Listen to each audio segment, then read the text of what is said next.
This is Audible.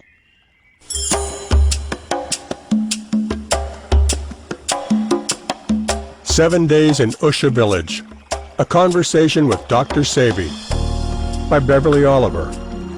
Narrated by Herman Washington and Beverly Oliver.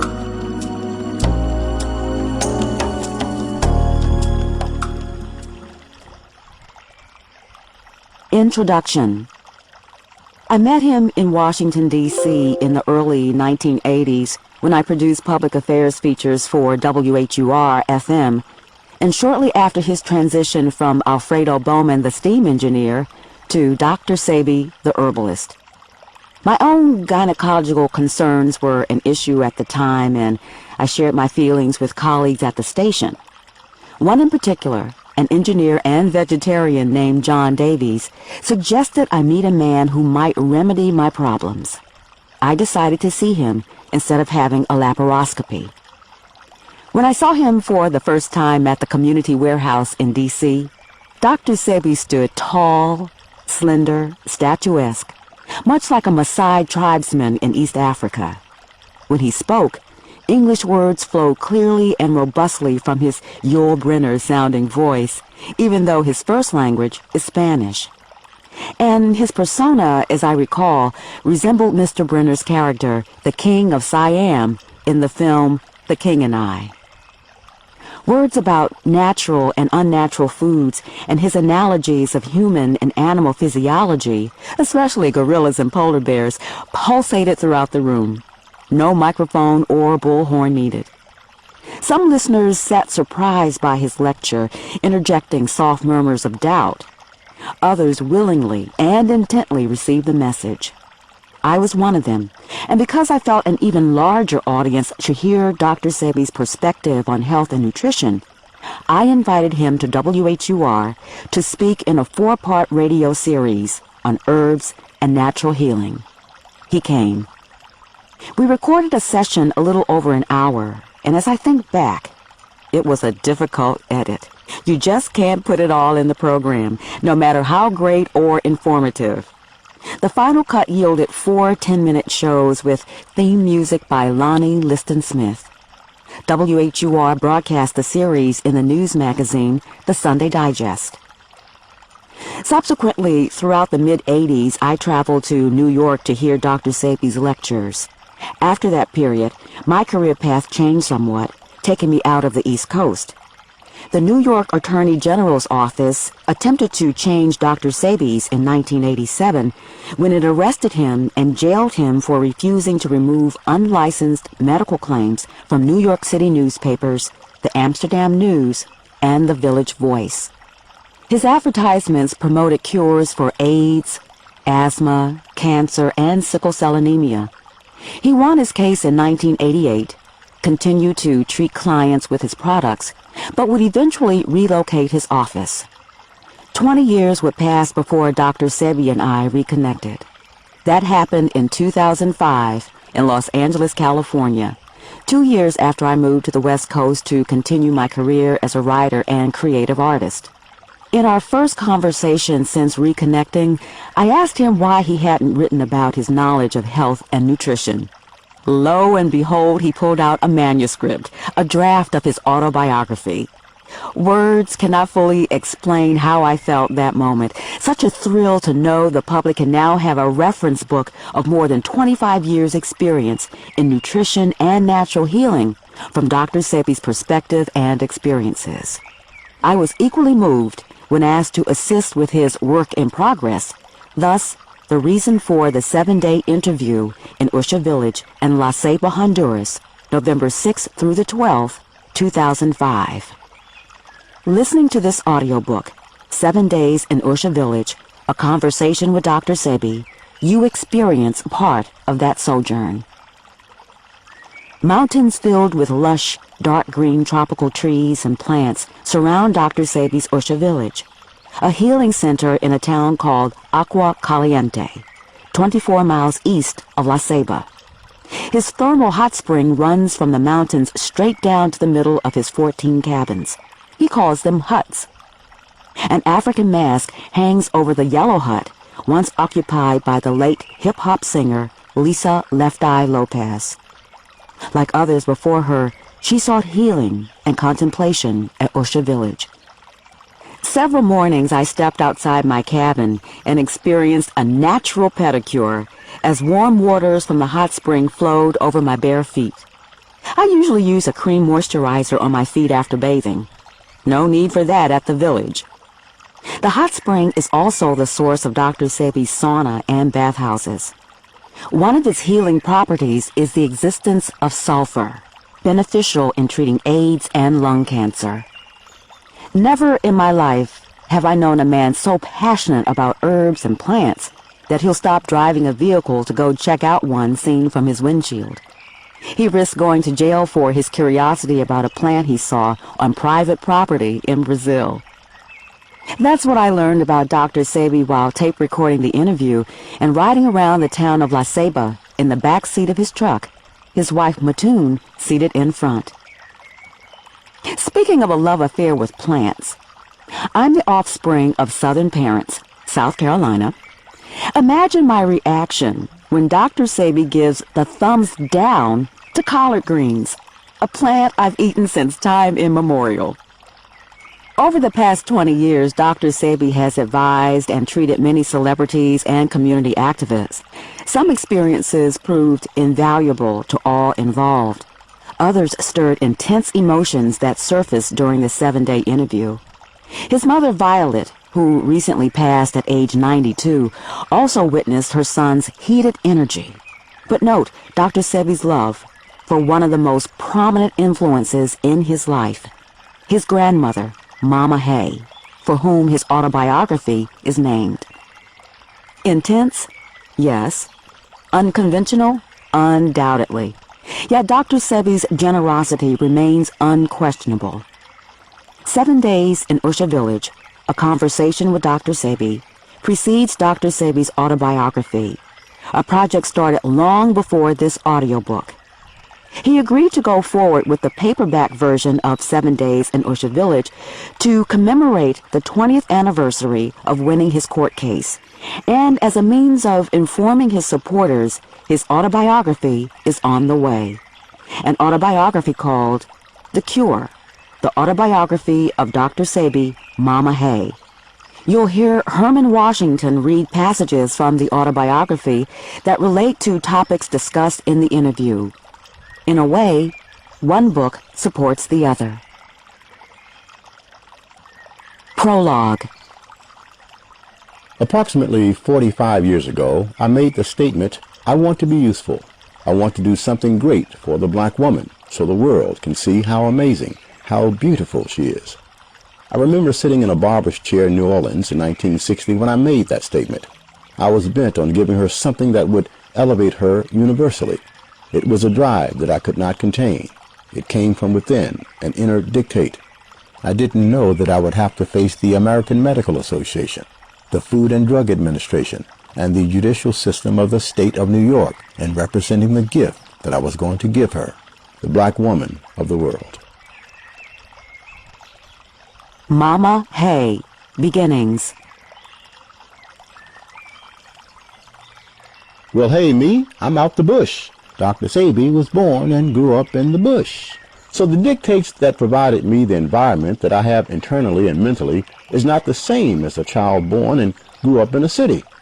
I grew up, I saw snakes. I could tell you the different snakes, spiders, bush, the herbs, the taste of them, the birds, because I grew up in that. Were you experimenting with herbs then? No. I just knew the herb. Most Hondurans know herbs. Most young boys and girls from the Caribbean know herbs. They know herbs. What about the healing? They may not know about the healing properties of the herbs, but they know herbs, and I knew that herb. I didn't even know the healing properties until recently. I remember my life distinctly from age 3 because I had an experience that I will never forget. I was playing by the Aguan River and did not realize that the water was too deep. What happened is I went to the river, and the river wasn't too far from the house, and I saw this shrimp. And the shrimp was huge to me, but I know it wasn't something I wasn't supposed to take out of the water. And the shrimp kept backing up and kept backing up deeper into the river. and I was following the shrimp. When I looked, I was in a hole, and I was holding on to these logs, and these logs were turning over and wouldn't let me grip them. I had to hold on to logs and float to shore. I ran all the way home, dripping wet. My mother never knew that before I arrived that day, I had been fighting for my life in the river. That was the first indication of the importance of water in my life. Who is Mama Hay? Mama Hay is a young lady that was born in Belize. She was born in the Protectorate, the Principality of Belize, under the British at the time. About her life with her mother, I know very little. I know a lot about her life with her grandmother, which was Elizabeth. Elizabeth was my grandmother's grandmother, and according to my grandmother, she was a very tall woman, very strong woman. She lived until the age of 124. Then my grandmother, Mama Hay, was born to Carolina. Carolina had two girls. Mama Hay was one. I don't remember the name of the other girl. Mama Hay grew up very attached to her mother. Mama Hay never even had a boyfriend until she was already age 28. And a young man who was very much in love with her came to, ask her to be his mate. But Mama Hay said no. She didn't feel good with the man. And as my grandmother telling me the story, I could look into her eyes and tell that when a woman doesn't want a man, it's not that she doesn't want him because he's lesser than another. She just doesn't feel right with him. She doesn't resonate with him. She said no, no, no, no many times.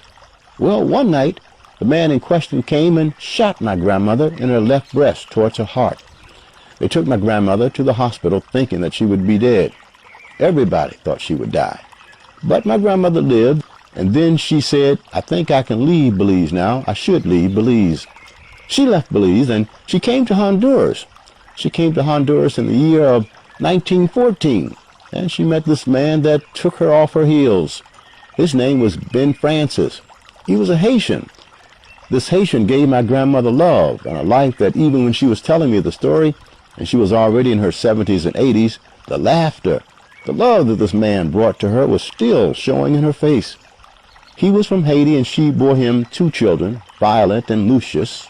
Lucius left very early for the United States. Violet stayed and took care of Mama Hay until she passed.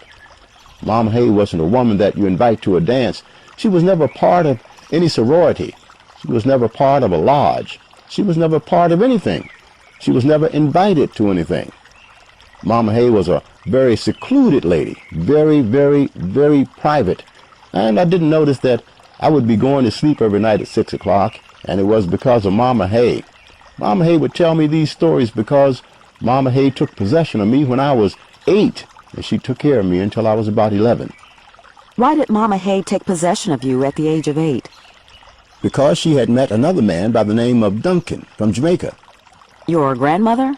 My mother met another man from Jamaica named Duncan after my father was killed. My father was killed. Do you know how or why? Yes, I know how and why, and I even met the man that killed him. I met the man in New Orleans. His name was Earl Belcarès. They called him Monterey, the hands of a tiger. He killed my father, paid by people to kill him to come into possession of the land of my grandfather. And they have the papers in my hand right now. All the land of my grandfather is in my possession. But my father was killed because of that. But my father also was a very angry man. He used to look for trouble. What was his name? His name was Clifford Bowman. A man came to me once and said that the gun he showed me was the gun he bought to kill my father with. So Mama Hay had me under her tutelage and whatever from age 8. At age 11, I became a caddy, and then I went to work in the Miramar Standard Fruit Company dairy farm. It was called Miramar. I worked until I was 14.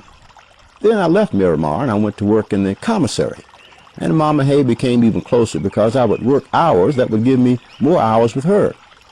In listening to her, I learned from my grandmother that the thing she prized more than all is her independence. It was easy for her to leave Belize. It was easy for her to tell the man that shot her she didn't love him.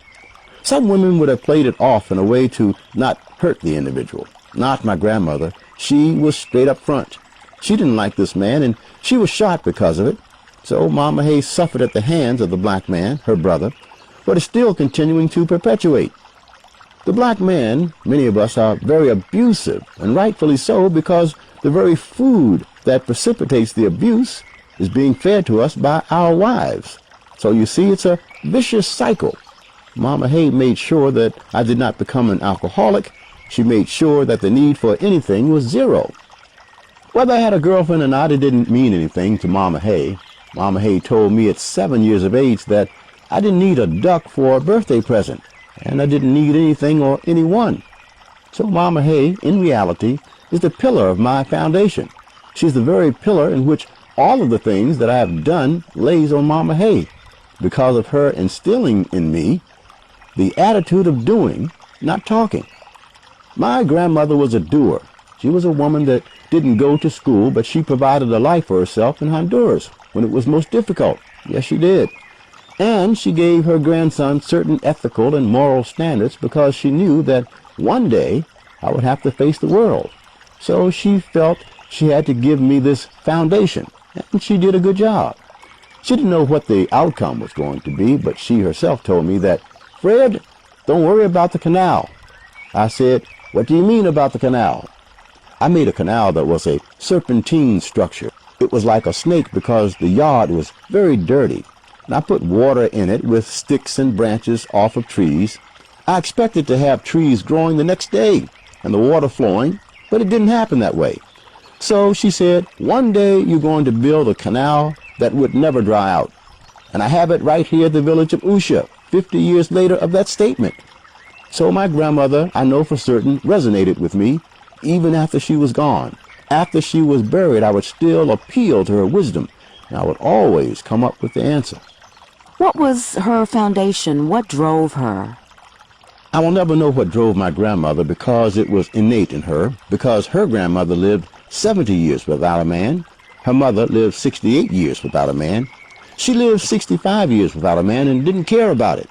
So I am a product of these 4 black women, Violet, Mama Hay, Carolina, and Elizabeth, who is my great-great-grandmother. I resonate with these women because these women provided a life for themselves without the aid of a man. So that's why my grandmother told me, you don't need anyone, you don't need anything. And if the day comes and you find yourself without clothes, you're going to walk as God made you, with the same dignity. So hey, nothing could happen to me that would make me feel bad because I'm satisfied with nothing. So the foundation of Mama Hay, the only thing I could say is self-assurance. Something that you do not find now or very seldom find. Oh yes, you can. There's a woman that has done things in the United States like Miss Mary McLeod Bethune, like many others in the Revolution and the slavery thing, the underground. Okay, Harriet Tubman. So there have been women all through history, not only grandparents that I relate to. In fact, I would make this clear. I've always resented the voice of a male in my ear telling me to do something. I have never respected the voice of a male dictating to me. I only listen to women, my grandparents. And when they stopped giving it to me, I stopped listening. I had what I needed. And evidently it must have been good because I didn't go to school either. And here I am curing AIDS. I'm curing sickle cell anemia. How did that happen? It happened out of the cosmic procession, the environment provided for me by grandmother. You said she was powerful, but she was never invited to anything. No, because she didn't allow herself to be invited to anything. She put a barrier around her. She lived that private. Did the shooting have anything to do with that? The what? The shooting when she was shot in her breast. No, when Mama Hay left Belize, the man went to jail for life. She wasn't afraid of that. She came here and she was going to the marketplace and do whatever it is she wanted to do. And she traveled in Honduras. And she had a business. What was her business? Seamstress. Seamstress, wow. Okay. Sarah Phillips and her interesting house. Sarah Phillips wanted me to live with her for a while, but I wasn't comfortable with Sarah Phillips. Although Sarah Phillips lived in a house with rooms and toilets upstairs, and we had to go to the outhouses with my grandmother, I wasn't satisfied.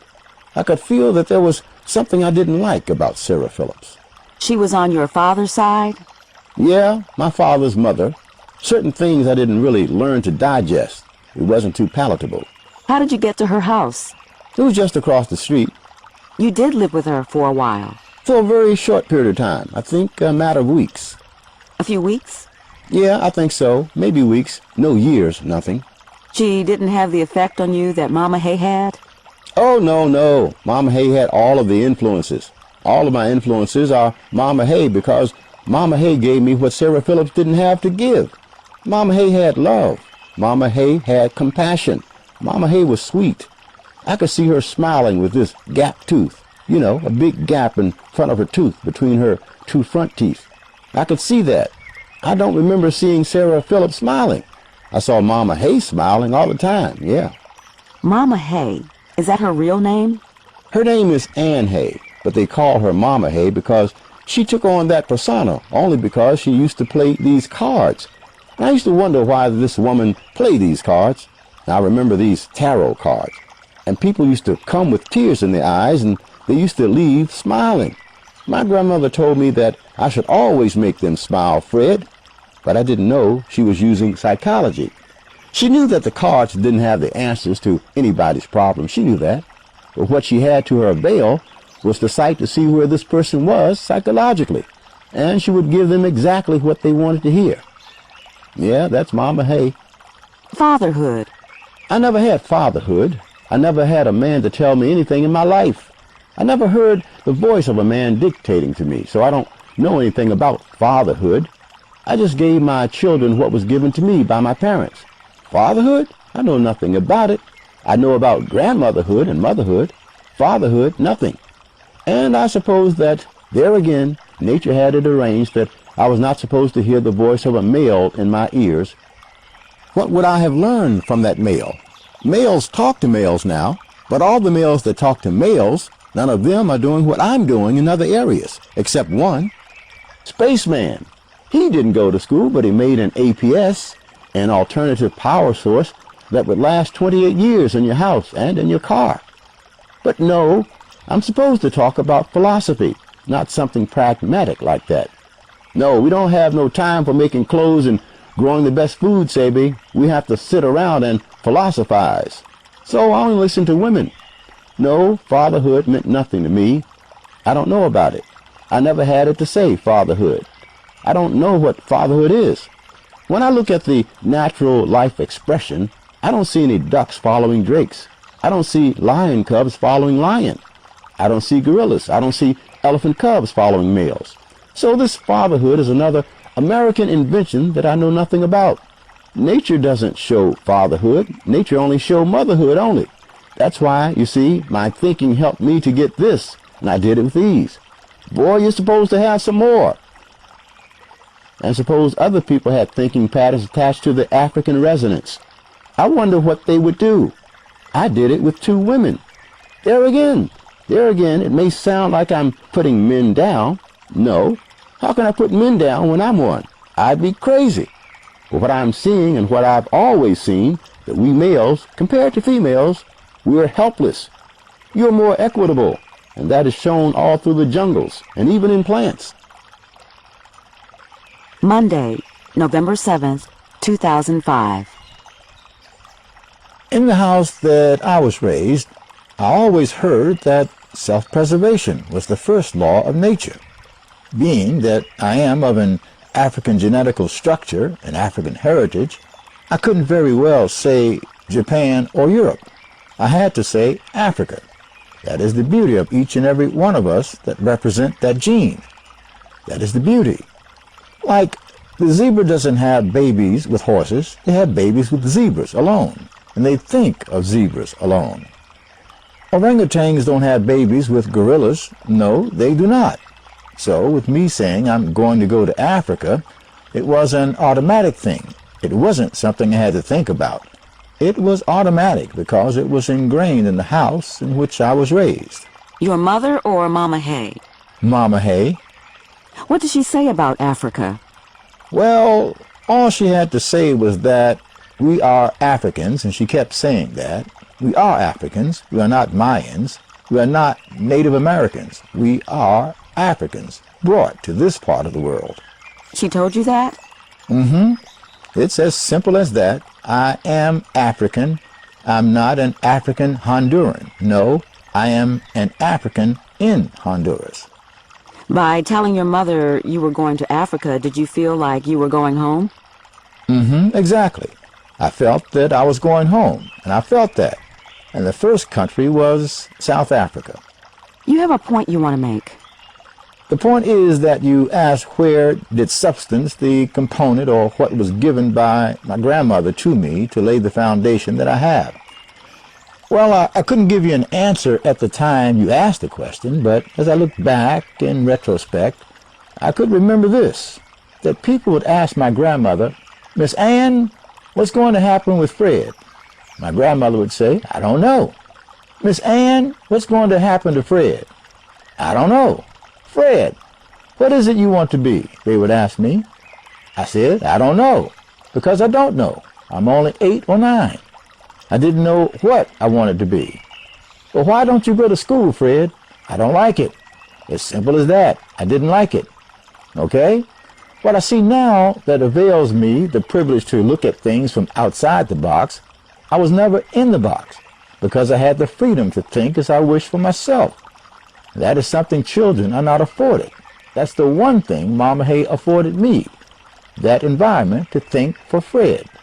I'm glad you mentioned that. Everybody resonates differently, and everybody comes with a good message afforded in a different way. My grandmother wasn't better than your mother or grandmother either. My grandmother isn't better or worse than any other grandmother. My grandmother just resonated differently. This is what we have failed to see.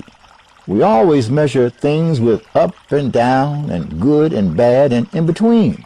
No, things are different. How can you compare a lion with a jaguar? They are different animals, to do different things, to live in different geographies. That's another thing about geographies. Plants live in geographies. You would never find a coconut plant growing in Canada, but you'll never find burdock growing in Honduras. So you see, these simple natural cosmic rules and laws we don't know about in America. And those laws are the ones that still continue to govern things. So you see, Mama Hay obeyed the laws of life, and she transposed that into her grandson. This is why many have asked to change the title of the book, but it had to be Mama Hay, because Mama Hay was a woman that really had a lot of love and respect for herself. And there's a woman who used to come by and argue with my grandmother. She was the wife of a man who later became the vice president of Honduras. Her name is Doña Galata. Doña Galata used to come and argue with Mama Hay about things and politics and racial and all that. But Doña Galata always came by and argued, and she would come back and argue again and again. And this woman was considered to be one of the elite people of the city of Ceiba. Doña Galata's husband was known as Enrique Ortiz Pinel, who was considered to be one of the most intelligent men in Honduras and who later became the vice president to Ramon Veleda Morales. This man's wife used to come and argue with my grandmother, and my grandmother used to be telling me about all this and how this woman didn't want to see my grandmother's point of view, and my grandmother couldn't see hers. But I can understand that because they represented two different cultures. That's all. We digest information and process information differently. What did Mama Hay cook? What was the environment like? The environment? In what sense? It was all. The streets were dirt, except now they are paved. The mountains that we see. The mountains were always there. Very tropical? They are less tropical now. They are less. There is less moisture in the air than when I was a child. Because right here in the little village of Utiapa, it used to be cold. Cold. Cold where I had to wear a sweater. And you couldn't see 5 feet in front of you. The fog was so thick. Now there's no fog, and it's warm because they cut the trees down. But basically you still have the moisture, the fauna, the flora that one expects to exist in a tropical country, still here. And I guess I enjoy that. What did Mama Hay cook for you and your mother? The same thing every grandmother and mother cook today. Rice, beans, potatoes, yams, hog feet, hog head, chicken, oxtail. Everything that you see on the table hasn't changed in 500 years. But I was able to get away from it because someone in Mexico said I wasn't honoring my mother or father, and he stopped me from eating meat. And because of that, I was able to see the other part of it. But she cooked the same thing. That's all she had. And even if she wanted to cook something else, they didn't have spelt in Honduras. Was she alive to see you become Dr. Sebi? No, she was alive to see me become an engineer. Steam engineer? Yeah, When did she pass? What age? at 100. You were in the States at that time? Yes, but I got the message. Did you come back for the funeral? No, I couldn't, because when I got the message to make reservations and come to the funeral, she would have been buried already, because they only keep you 24 hours. Who are your siblings? Alan and Felix, then came Maxine, my sister. But Alan was the one after me, then Felix. Alan became a mechanic, and Felix became a preacher. Maxine, the girl, she got married, and then there's John, the last one. The two after me died. The two after them are living, Maxine and John and myself. I'm the eldest. Maxine and John, are they in La Ceiba? No, Maxine lives in Memphis. John is a businessman. He owns boats that travel the ocean. He's in Venezuela. Young Fred Bowman in La Ceiba. You organized the caddies. Tell me about that experience. This is the golf course. Right there, the same one. The D. Antoni golf course. What happened is that there was a little lady here. She was the daughter of Leonard. Her name was Ruth Leonard. Ruth was very sassy. She was the kind of lady that condescends on everyone. So I was a little bit tired of that. So I told the guys, look, there's a strike. We're going up 100% on the tariff. So she asked Chewy, who was the leader of the strike. Chewy didn't tell. She said, well, I'm going to tell Daddy. She went home and told her daddy, and he came. That's when Magua pinpointed me as the culprit that caused the strike. It was good enough that they were paying us such a small wage, which was about, in American money, 10 cents a round for 9 holes. Well, I didn't feel that her attitude was supposed to be the attitude that she displayed, because already we were doing her a favor. Because in the tropics, we didn't have to carry any golf bag. We didn't need to carry any golf bag because in the tropics you can always find food and shelter. That's one thing. So it was the first time that I hit someone with my hand. When I hit Magua, I felt he betrayed us all when he pinpointed me. When you say all of us, you mean the rest of the caddies? All the rest of the caddies, but we got what we wanted anyway. The thing is, it showed way back in my youth. There's always the propensity for someone to do something contrary to his own existence. What did you get? I left because I went to Miramar. I went to work in a dairy farm. I went to work in a dairy farm because I could see there was going to be more confrontation with me, and I didn't want that. You see, what happened to me, it was never to offend anyone, and I don't have a record of that. I don't know what the result is going to be of that. I can't tell you whether I'm going to chop your head off or whether I'm going to say thanks. I don't know. So I don't put myself in the position of offending someone because I don't know what the response is going to be. So I make sure that I please everyone because I know how I am. I don't know how other people are. Do you play golf now? I was exposed to golf because I was a caddy. And many PGA players were caddies because they got to understand the game, the number of the club with the distance they need to hit the ball. You still play today? No, well, I stopped that about 25 years ago. I stopped playing golf because I don't have the time. I don't have the time. All my time has been consumed with traveling, building, lecturing. So to play golf, I don't know when that would be. In fact, at this point in my life, I don't believe that I would give golf any of my energy because my energy is being utilized with me. And golf is not part of the stuff. Why did you take it up? I suppose the experience. I played golf a little while in Los Angeles on Western and Imperial. When you worked at MLK Hospital? Yeah, when I worked at King Hospital, I used to go play golf with other players. I was never that good. I was never that bad. How often did you play? I used to play every evening when I worked the swing shift. Really? Because I'd be off at 2, Not the swing shift, the morning shift. I go to work at 6, I'm off at 2, then I stop at the golf course and play. I say leave the golf course at 5:30. So you play about 3 hours. I'd play 9 holes. On weekends, I may play 18. What was your score, your average? I was nowhere close to 64. I was more like 74 and 80, or 78, not 80, but that's not even good for an amateur. Not good for an amateur? No. What's the best score, a Tiger Woods kind of score? 64, 65.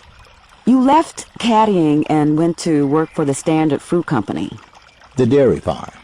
The dairy farm was run by the Standard Fruit Company? Right, it was owned by the Standard Fruit Company, and then I left. I worked there for 1 year, and then I went to work at the commissary. You mentioned 2 men that supervised you when you were working at the Standard Fruit Company. Why did you mention them? Montel. And Owens, right? Right. Did they leave an impression on you? No, that was the first job I ever had. Do you remember their first names? What exactly did you do on the dairy farm? I had to help with the meat, cutting of the meat, frying of the cracklings. I had to be grinding meat. That's how I lost the tip of this finger, grinding meat. Because Aurelio Peralta, he wanted to elope with this girl, but the girl's mother couldn't stand him around her house. But she could stand me. So he sent me to tell the girl she should prepare herself because he was going to come and get her and run away with her, and that she should throw her clothes, throw her clothes to the window. He was going to come and pick it up. That's how it happened. But while he was talking about it, I was grinding this meat, and I stuck my finger in the mill. Oh boy, yeah. That sounds like the movie Moonstruck. He lost a whole hand. It was funny? It was funny because, with us, everything is funny. We don't really take things in a serious way. Well, it was cool, and then he was married to her all his life, and he had all these babies. United States, new beginnings. So you went to South Africa for the first time in your 20s? Mm-hmm. Wow. Why South Africa? I was a merchant seaman. I had to go where the ship goes. You became a merchant seaman because you could travel to Africa? Because I could travel the world. The world? Mm-hmm. I met many people, and I learned the value of interacting with different ethnic groups and nationalities. I learned about their customs and food because I traveled to their countries. The Philippine Islands, Arabia, Turkey, India, Russia. I also went to many countries in South America, Brazil, Colombia, Venezuela, Peru, Chile, Argentina, Ecuador, and Panama in Central America. I traveled frequently, first transporting bananas from Ecuador, and later transporting passengers to Brazil and Argentina. By being a merchant seaman, you would eventually end up going to Africa. Most certainly. What does a merchant seaman do? It does a lot of things. The ship takes cargo. You have people work in the steward department. You have people work in the deck department. You have people work in the engine department. I chose the engine. Engine department? Why? Because I was always interested in engines. Who instilled that in you? Nobody. I just had that in me. What was it like to travel to South Africa during apartheid? I gave a brother pants and a shirt. This was Port Elizabeth, and the police told the brother he couldn't come off the ship with that. So I had to put it on under my clothes to come off the dock to give it to the brother. What did that mean? It meant that a black man could not help another black man. But it's evident now. Right now, a black man cannot go and help any African black people, even though you have the answer to this terrible condition. It is 1954, and I'm taken to the United States on a ship. The city of New Orleans is my first home in the United States, the city where I met Barbara Diggs and lost my virginity. She took me under her wing and helped me ease my way into the new and very foreign culture.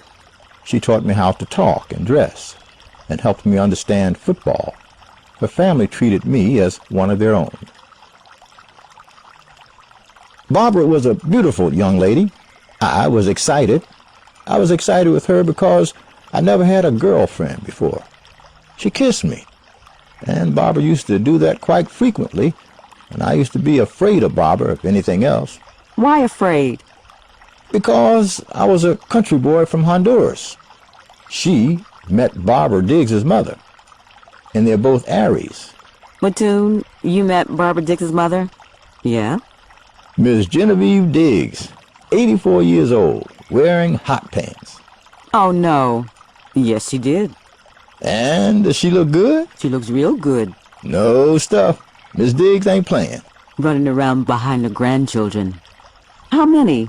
Her great-grandchildren she's running behind. Miss Diggs, terrible. Really? Oh, look, that's a terrible lady. That's my girl, though. I always take her a little salve and Tata tonic. She likes it, and I love her. I have to love this lady. I feel that way about her. It's like I remember going to her house and she's feeling me. When you first arrived there? When I was living around the corner from her because I used to live on Pauger. Where? Pauger Street, P-A-U-G-E-R. I used to live on Pauger. Boy, I remember that too, right? That's 52 years ago. You have a good memory. What you mean a good memory? You cut it out. So, Miss Diggs used to probably know I didn't have anything to eat.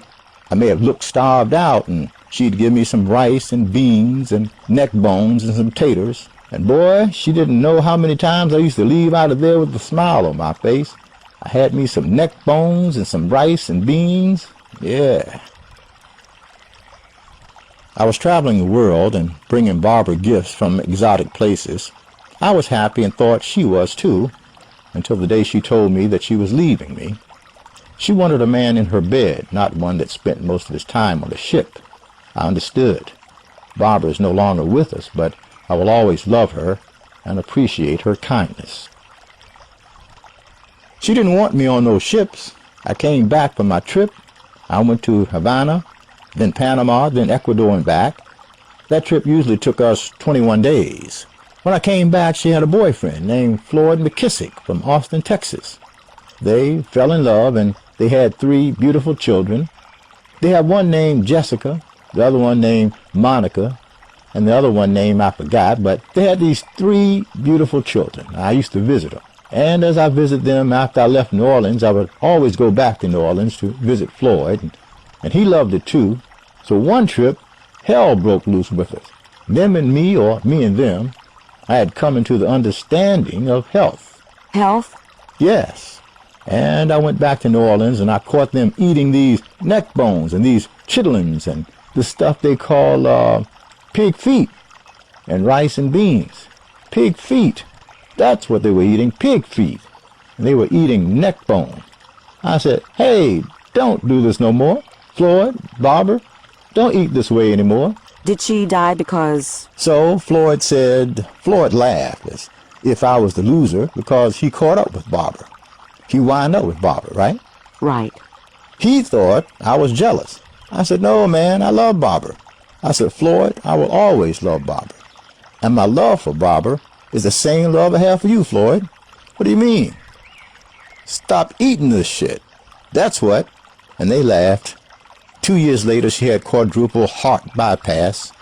A year later, she was gone. Barbara passed. Another thing I remember about New Orleans that was very striking that still remains a memory was a tune. The first American tune that I heard was at a bar known as the Astoria. The Astoria Bar. Anyone from New Orleans would verify this. It was on the corner of Gravier and Rampart, North Rampart. There was the Astoria Bar.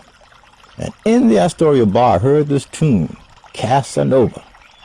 I don't know if it was Ella, Sarah Vaughan, or who, but it was one of the most beautifulest tunes I ever heard. Oh, I would like to hear it again. It made me feel so good when I used to hear it. I remember buying the White Castle hamburger for 14 cents.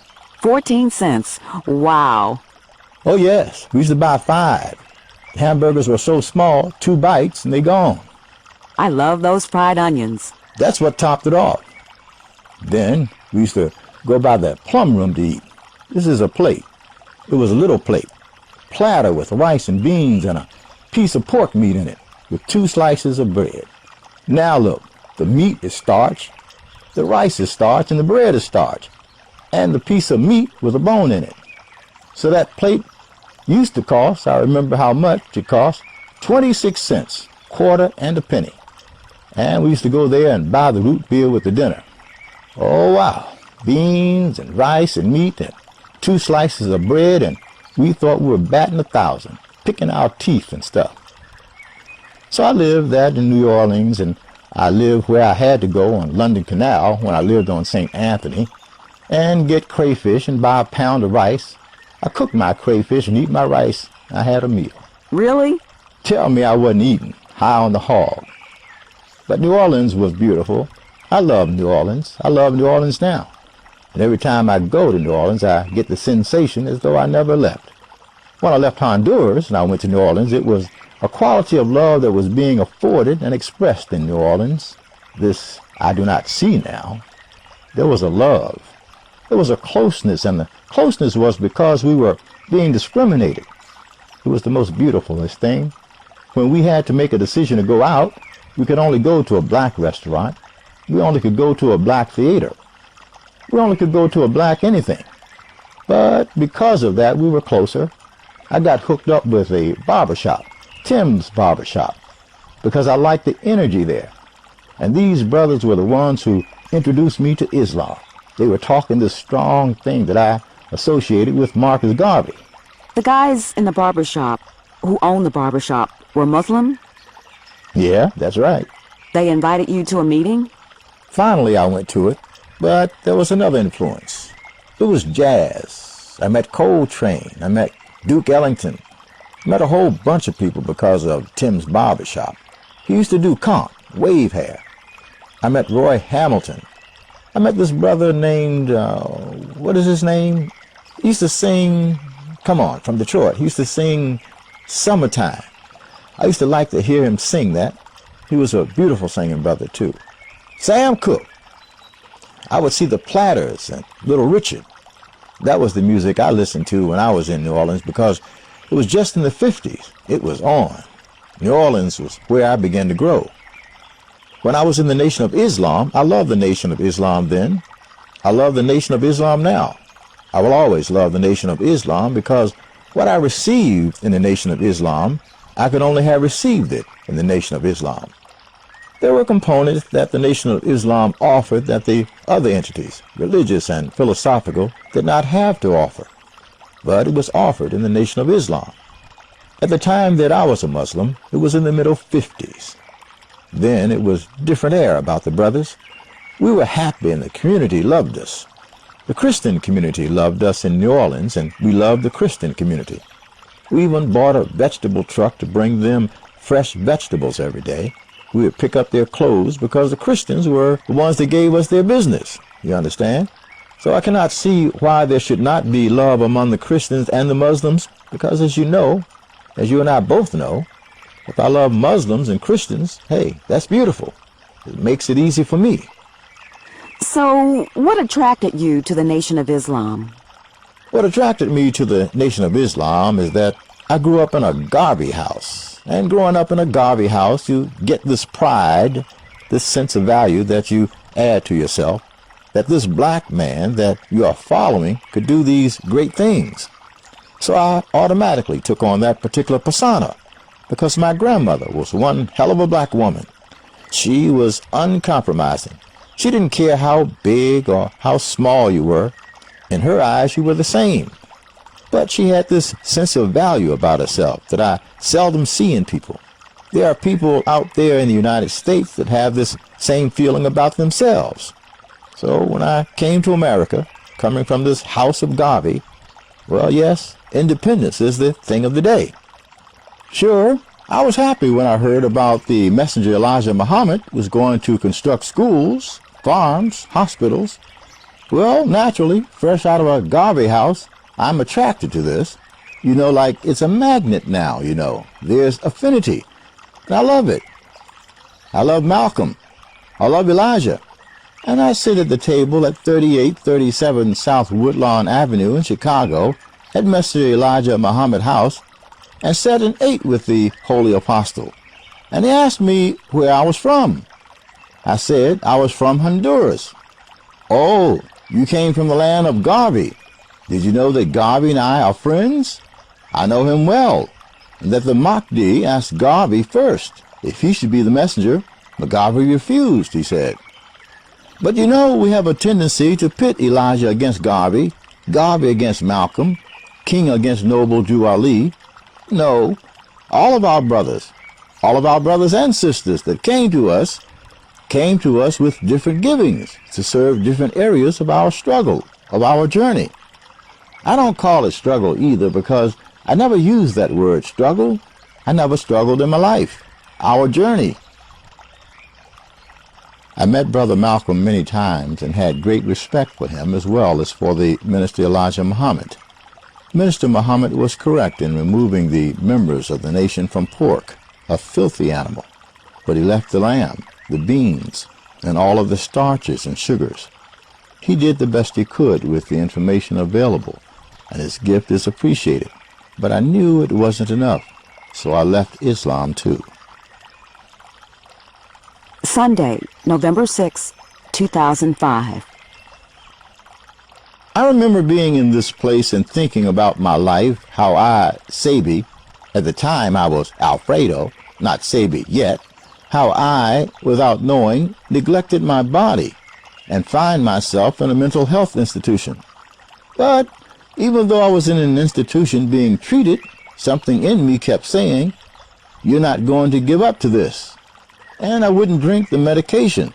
I would pretend that I was drinking it, and I would throw it away. Why did you agree to being admitted? It's not that I agreed. I didn't agree to go in. This happened because I was on my way to India on a ship, and some reason there was some oil on the deck of the ship, and I slipped on it and hurt my spine. And they took me off the ship. But while I was off the ship, the doctor at the hospital detected something in me. His medical report, his final analysis, was that I was schizophrenic and paranoid. The man, Dr. King was his name, he was a white man. He was... On the ship? This happened in the Azores Islands. The ship put me off in the Azores. The ship was on the way to India, but I didn't reach India. I'm still looking for those monies due to me now. This is in 1961 that happened. They put me off in the Azores Islands, and I was diagnosed as schizophrenic and paranoid. When they shipped me back to the United States, I was shipped back handcuffed to a stretcher. Why? What were you doing to make them think you were mentally off-base? I don't know. Were you saying something? I don't remember that, but as you know, that when you are sick mentally or emotionally, you are totally unaware as to your behavior. But I was aware, sufficient to walk out of that hospital. Malcolm was the one who took me out, Malcolm X, the Malcolm that everybody talks about. You see, at that time, I was a Muslim, so I went to the orderly and I asked him for 10 cents. And he said, "Who are you going to call? Your friend? Your Martian friends?" "Oh, Bowman has some Martian friends." I said, "Yes, I have some Martian friends." Where did that come from? Well, he invented that, the orderly. So he gave me the dime, and I went to the phone and I called the mosque. And Captain Joseph answered the phone. He remembered me vaguely, but he did remember something of me when I came from New Orleans to number 7, Mosque number 7 in New York. He remembered me. So he said he would tell the minister. And the next day, which was Saturday, I had 2 bald-headed Muslim lawyers there, and they took me out. That's right. They even gave me a state test, the sanity test, and I passed it in front of them. But I knew even though I passed the test that something was occurring in me that needed to be treated. I was aware of that. You knew that something was going on with you. Do you think the doctors were picking up on that? Right, that's what I said. Whatever they picked up for them to conclude that I was mentally helpless or ill was true. But I didn't know about. I didn't know, but I felt it. I don't know what I projected. That I will never know. Something. I was very uneasy. I was totally dissatisfied. I used to cry every evening. Your lifestyle, maybe it's because you weren't doing what you were supposed to do. If I wasn't supposed to be crying and going through those trials and tribulations I was going through, how was those things occurring? Why do you think they were occurring? Because they were supposed to occur. They were supposed to? If they weren't supposed to occur, they would not have been occurring. Now, the interpretation of the occurrence, that's a different thing. When I never give occurrences interpretation, I just know that whatever occurs in my life was supposed to occur, and those occurrences brought me to this end. To where you are today. To where I am today.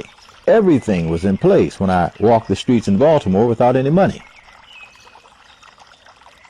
Once again, divine order was revealed when I got a call from a friend of mine in New Orleans about an herbalist in Cuernavaca, Mexico.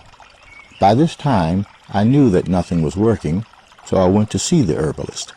He immediately placed me on an herbal diet, along with juice and water, for 94 days. And that's what we should do? We could violate God if we want to. My brother did. If I want to violate God, well, it's up to me. I violate God, but who's going to pay? I'm going to pay. My brother paid with his life, but he didn't care. Your brother, that was a reverend? My brother, that was a reverend. What was his name? Felix Gale, Pastor Gale. Felix Gale. Yeah, and he preached for many years. Good man here in Ceiba. That's right, at the same place you go last night, the village, the town. But he, my brother, like many other pastors, are not to be blamed for not going to the medicine of the very God they preach about, because they were unaware of the devastating impact that glucose would have on the hypothalamus. They were totally unaware. So yes, they love God and they preach God, but they were doing something a little bit different. Because when they get sick, they went to a chemical. That's telling God, God, I hear you, but I can't do it. And I want everything I said to be written exactly the way I said it, because that is exactly what's happening. We have to make us aware. Hey, look, where are we going with this thing? Look at the rate of murders. Look at the rate of mothers killing their children. One of the things that's unheard of. A mother killing her child? She has to kill. She has to kill her children. Why? She's been compelled to do that. Why do you say compelled? Because she's eating the things that precipitate that. Yeast will cause you to do diverse things. And I'm going to tell the world this, that at one point, there was one of my wives I wanted to kill. Yes, I entertained killing her. Why did I do that? And years later I went back to heal her? Because I was healed. The same woman I wanted to kill, I healed her. It is a state of mind. And it's the food we eat? Well, the food that we eat is the very substance that causes the whole hormonal structure of the body to go haywire because it's of an acid base. So you're going to get acid thoughts. I listened to the guru. I listened to the Dalai Lama. Well, I was not encouraged to any great extent of either one, because I know that words do not put you in a cosmic balance. It is the food that you eat that would reconnect you with the energies of life. And then words are unnecessary because you could see. You're reconnected, like the eagle. How come the eagle could make that nest? How come the beaver could make the dam? Not only the spider makes its web, because it's coated. But you have to be cleansed of the poisons that we were unaware were entering our brain. So now we have to perform, a catharsis. So how do you do that? How do you tell someone in Mississippi, or even in Honduras, or even in Africa, around Nigeria, say, Nigerians, you can't eat gari? Man, he gonna beat you in your head. You cannot tell someone in Louisiana not to eat beans and rice, which is a double negative. You can't tell him that because he's going to hurt you. So he has chosen death over life. That is what the glucose will do to the hypothalamus. But we don't know. Well, that makes it even better. You don't know. Why does that make it better? Because you're enjoying your poison. You see, if you knew that you were eating it, you'd be chastising yourself every day because you're unaware. But if you don't know, you're enjoying it. Yeah, man, I like this chop. Man, I'm digging this. I remember when I liked my pork chop. I remember when I loved pork chops. And I remember when I liked eggs Benedict. So When I came into the understanding that these things are dangerous to the body, and I would go back to eat them once in a while, I was punished because I know I was doing the wrong thing like before. How were you punished? I felt bad. Oh, your body reacted. I felt bad because, I felt I'm jive. I'm weak. For eating the poisons again? That I know are poisons. After Kina Bakar, things began to look better. I felt much better. I was more at ease with myself. In Mexico, well, not to mention Mexico, what I have learned in Mexico, there isn't a place in the world that I would give responsibility or credit to for helping me in the area of herbs. There are herbs you find in Mexico that you would never find in the herbal books in the United States. Never. They don't even know they exist. But the Mexicans shared those herbs with me, and I use those herbs now. I use herbs that when I talk about them, I never heard about it. But when you take that position, you are taking a position as if you know everything. Well, I know as many diseases as we have healed, and as many herbs that we have used. We just simply don't know everything. I know my wife and I, we don't want that kind of responsibility. We like having fun, and when you know everything, I wonder what that's like. But the Mexican people showed me something I've never received in any other country in the world, including Africa. They, and they alone, have the ability to say, when they say, "How are you doing?" when you ask them that, he would always say, "I'm not as good as you, but I'm doing." That's a welcoming feeling. Not as good as you. That's the Mexican. The Mexican, I said, is rooted for certain behavior that long, long ago was taken away from us. We kill our wives. We steal from each other. We have sex with each other's wives. We lie. We, as Mattoon said, who is to be accountable? You don't have to be accountable to anybody. You do whatever you want. You can betray your race. So what? He made some money. He's rich. Of course he's rich.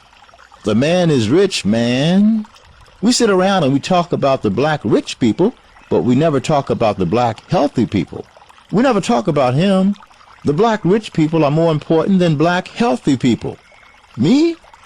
I have been in the houses of not only rich people, but presidents and duchesses in France. I'm not impressed. I'm looking for quality of life, not positions or richness. How did you get to Martin Luther King Hospital? A Mexican guy came and told me one day, "So, you say you're a steam engineer. Well, if you're a steam engineer, how come you're only making $800 a month here? $200 a week? And you're a steam engineer? And the county is paying $2,000 plus?" I said, "Manuel, where did you get that from?" "Here's the newspaper.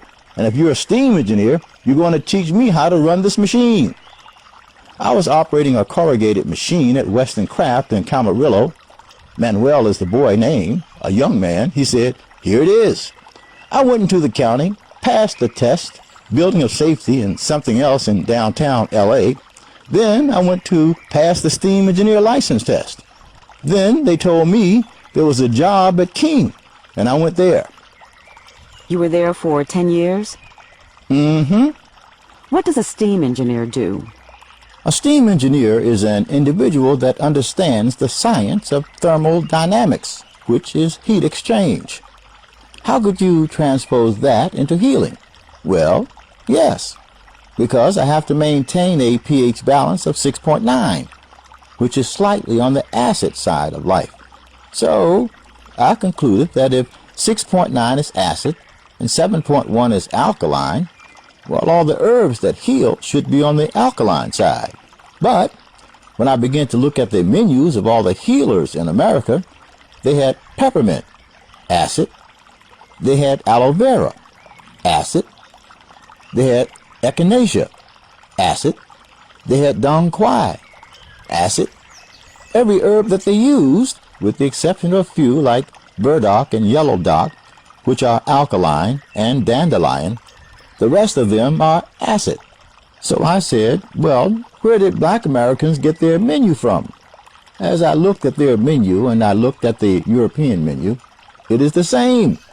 I said, oh my God, something is wrong with this picture, because they are both in error. But since the black race doesn't have anyone to teach them anything other than the white race, well, naturally, they would be subjected to what the white man says is true. But how would they examine what Europe says is true?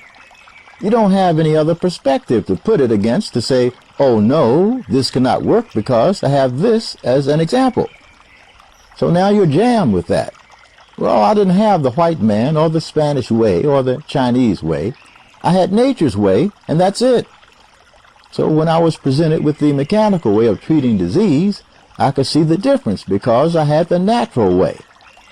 With the natural way, it becomes a barometer. I could measure the unnatural. But if you only have the unnatural, you cannot measure because that's all you have. How would you measure it? You have to have the natural to understand the unnatural. But you don't have the natural. Americans don't have anything about the naturalness of life. So how would they know? How would you know what is natural from what is unnatural? It's not our fault. I'm not saying you willfully deprive yourself of such. The schools didn't have that as part of their curriculum. I was a steam engineer, and I learned from the pH balance of things how to maintain the water. I concluded that if life manifests at 450 degrees Fahrenheit and a pH of 7.1, which is alkaline, then the herbs, I said, that should heal has to be on the alkaline side of the pH scale. When I look at the black herbalists in America, from Dr. Layla Africa on down to everyone else, they use acid plants. So how come nobody came and pulled their coats? Okay, that's what I'm talking about. But the fact of the matter is, because I look towards Africa, I'm curing AIDS, and they are not. You see, because they rejected mother. When you reject your mother, you reject yourself. And self-abandonment is perpetual blindness. So I want to tell America, black America, when you reject yourself, you are being blinded for the rest of your life.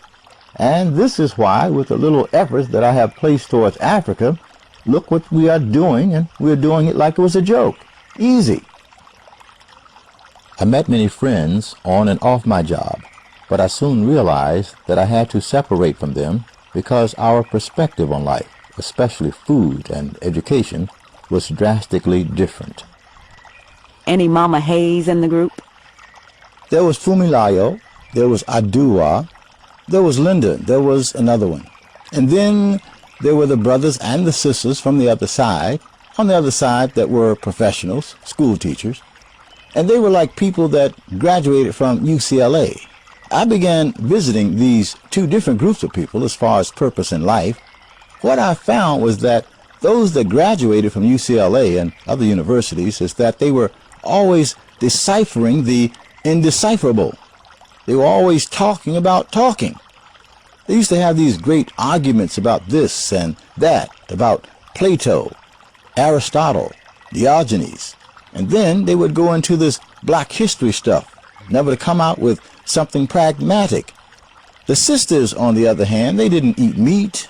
They had these long cotton skirts, and when I went to their house, they had these pillows on the floor, and they had this incense, and they had these sweet-smelling candles. And I was happy because they used to give me these teas that kept me very nice. And I didn't hear any conversation that was in the vacuum of life. Their talk was pragmatic. Their talk is part of what I'm doing now. What did they talk about?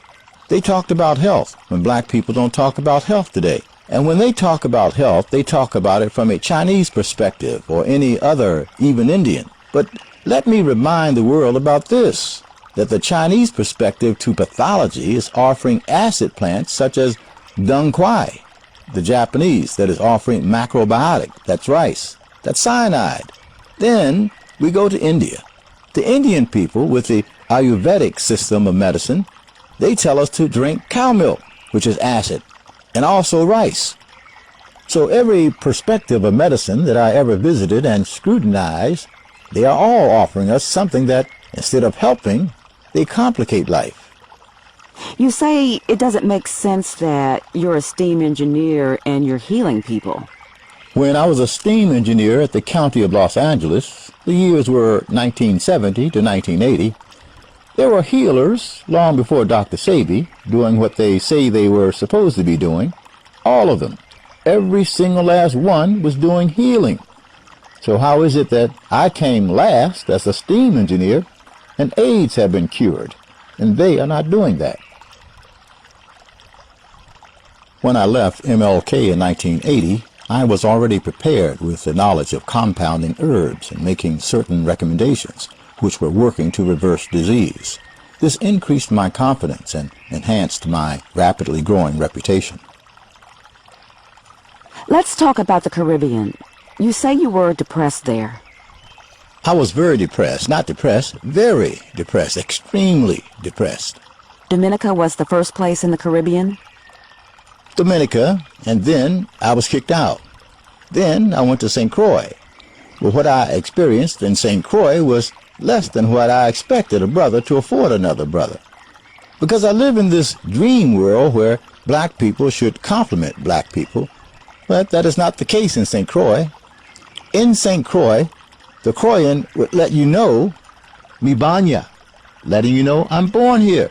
You are not, so you are not welcome.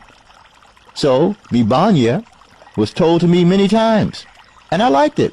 I didn't have any problems with it because I know that their experience in life was not my experience in life. You see, the people in St. Croix were bought and sold twice by two different countries. So they have two different passports. So that is kind of stressful, to be the property of two different countries and you have no control. I see. You understand? So when I went to St. Croix, I went into a situation that was not favorable as far as self-acceptance because of them having that experience of being bought and sold twice. Who were they bought and sold by? Denmark and United States. Denmark owned it and then they sold it to the United States. So you see, I come from a country that was independent. Do you know when Honduras got its independence? 1824. 150 years before any African country, you understand? Honduras has been independent ever since then. Haiti been independent since 1821. So coming from the environment that I was raised in, an independent environment, it meant then that I have that independent way about seeing things. I didn't have to go through the stressful situation like the people in St. Croix. I didn't have to pay heed to any government from Denmark. See, I didn't have to do that. I didn't have to pay heed to any government other than the one when I was a child, you understand? It made a lot of difference. So when I went to St. Croix, I knew I didn't know the Caribbean black people. I didn't know that. I was born and raised in Honduras. Their system is totally different. Not better, not worse. Different. What year did you go there, and describe what you saw? I arrived in St. Croix in 1981, and I stayed until 1983. My first shop was opened up on King Street, on 429 King Street, Frederickstead, St. Croix. Describe the people. Well, I'm very poor at that. I remember seeing people moving around and about. But because I have never been a judge of people to say, well, this is what I see and I can judge from what I see this. No, I can't say that about St. Croix. I just saw people. But what I received from St. Croix was one in particular named Gary. He said that I was a son of a bitch, that I was lying to the people of St. Croix. He said that to me. And other people would throw fecal matter to my window. But all that was okay. I didn't feel bad because I understood that the people of St. Croix were bought and sold by two different countries. Did the fecal matter come before you started healing? I left Dominica. They kicked me out. Ms. Eugenia Charles, the president of Dominica, kicked me out, and I went to St. Croix as a place of refuge. And while I was there, I received the treatment of fecal matter at my window and telling me to my face I was less than equitable. So I moved to Puerto Rico. And from Puerto Rico, I moved to Miami. You experienced frustration the whole 2 years you were there? I'm never frustrated. They were frustrated with me. They threw the fecal matter at me. They were the ones that said I was a charlatan, not the U.S. government. The black people in St. Croix said that. Then it didn't matter to me. It doesn't matter now. Because what I'm going to receive, I'm going to receive. Whatever I'm going to receive, nobody can prevent me from receiving that. So St. Croix was 2 years that I didn't depend on St. Croix, right? All my business was in Washington, and that's when you met me. I didn't do any business with the people of St. Croix. They didn't come to me to buy anything. They would die first. Only one woman, her name is Cleophas Bennett, the only woman in St. Croix and the only being in St. Croix that gave me a word of advice. Don't be let down. Describe Cleophas. The Sagittarius woman, the woman that uplifted me because definitely I was down, because black people kicked me out of Dominica and black people disliked me in St. Croix. Miss Cleophas Bennett was the only woman in St. Croix that came and said, I know what you're doing is true. Others may not, but don't let them put you down. And I raised my head for the remaining years, and then I left for Puerto Rico, which I was happy to leave St. Croix, because how could I live among people that doesn't exhibit love for themselves?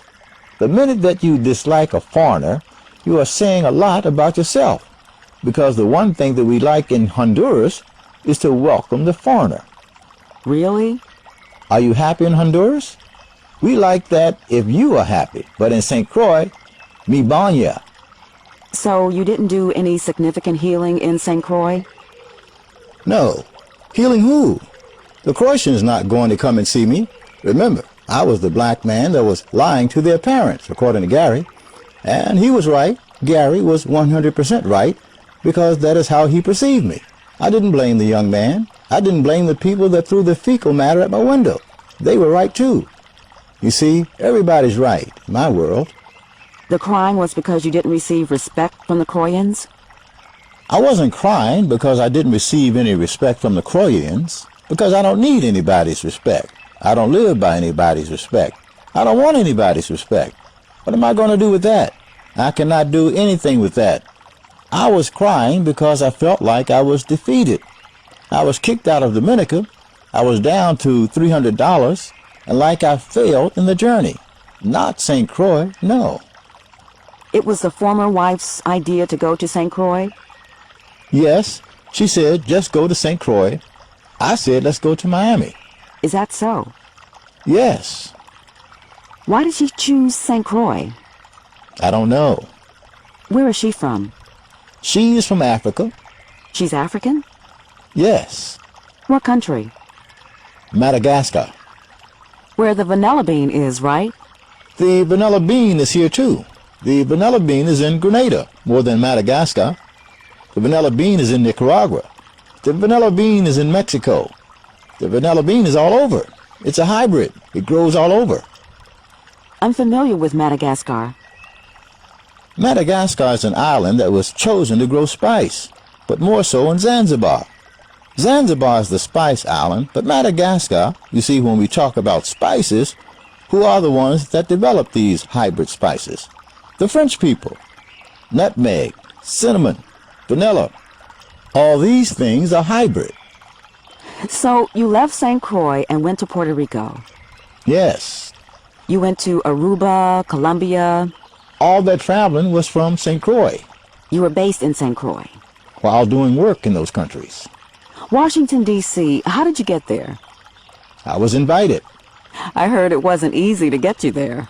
The reason why I didn't want to go to the United States to do any healing, I was doing a very beautiful business between Colombia, Venezuela, Aruba, and Curacao.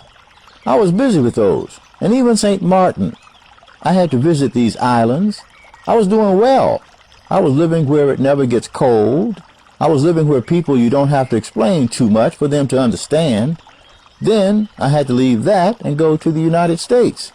You think I wanted to do that when I already know that there's going to be heavy opposition against me because I'm black? So this young sister said. What was her name? Adio Koumba. She said, we want you to go to America, to Washington, and give a speech at the community warehouse. Who was she?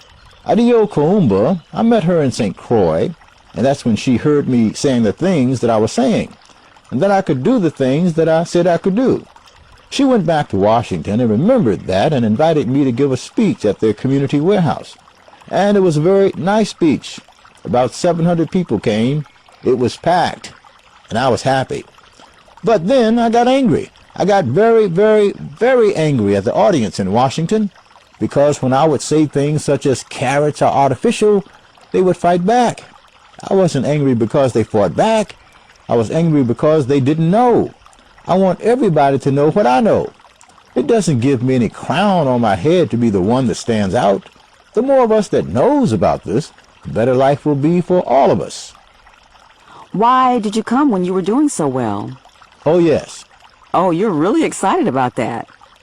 I was really excited about the Caribbean, doing business in St. Croix, not St. Croix, St. Martin, Aruba, Curacao, Colombia, Venezuela. I was happy because those Latin people, they understand medicine. Black America doesn't. Latin America does. You learned healing from them, Mexicans? Well, I didn't learn it from him. He healed me. I had to put it together. How did Adio convince you to come? Well, she kept continuing to press me about going to D.C. and this and that. Black people in America need my service too. And one trip, because I tend to have that same energy as a little boy, I went to D.C. I went to New York. The sisters who were living around my surroundings sent me on this mission. When I came back, I didn't have any money. They said, "Where's the money?" I said the brothers and the sisters said they are going to pay me. Not a person paid me.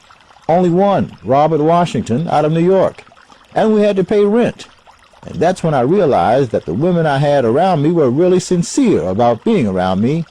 They went under the mat, and they found 90 cents. And they went to the market, and they made food that day with 90 cents. Adio invited you to come, right? Yes. Were you paid for that? No. Were you supposed to be paid? No. Did she put up your lodgings? Yeah, I would stay there. But I told them to keep that door. I didn't need the money. Oh, she did collect money from people. Sometimes they would make up to $7,000 at the door. And you didn't want the money? No, I didn't want the money. I didn't need it. You spoke free then. It's not like they didn't want to pay you. They collected the money. They collected money because some of the tickets were like $5, sometimes $10. That's right. That's correct. They kept the money. I told them to keep it. Okay, it's not like they just didn't pay you. No, they were very nice to me. What was D.C. like? 83. 83. You had never been to D.C. before? No. What was your impression of D.C. in terms of people? No, but I couldn't expect any response to me. But I loved the people. I loved everybody in Washington now. I mean, Washington, Chicago, and Detroit. They left an everlasting impression on me in Los Angeles, except for, where I would say that was not as favorable, Philadelphia. They were very, very responsive. So people all over the United States have been very cooperative with me. And in D.C., what I saw was a bunch of beautiful black people. And I still see that. Jimmy Stroud used to always send people to me, and he didn't know me.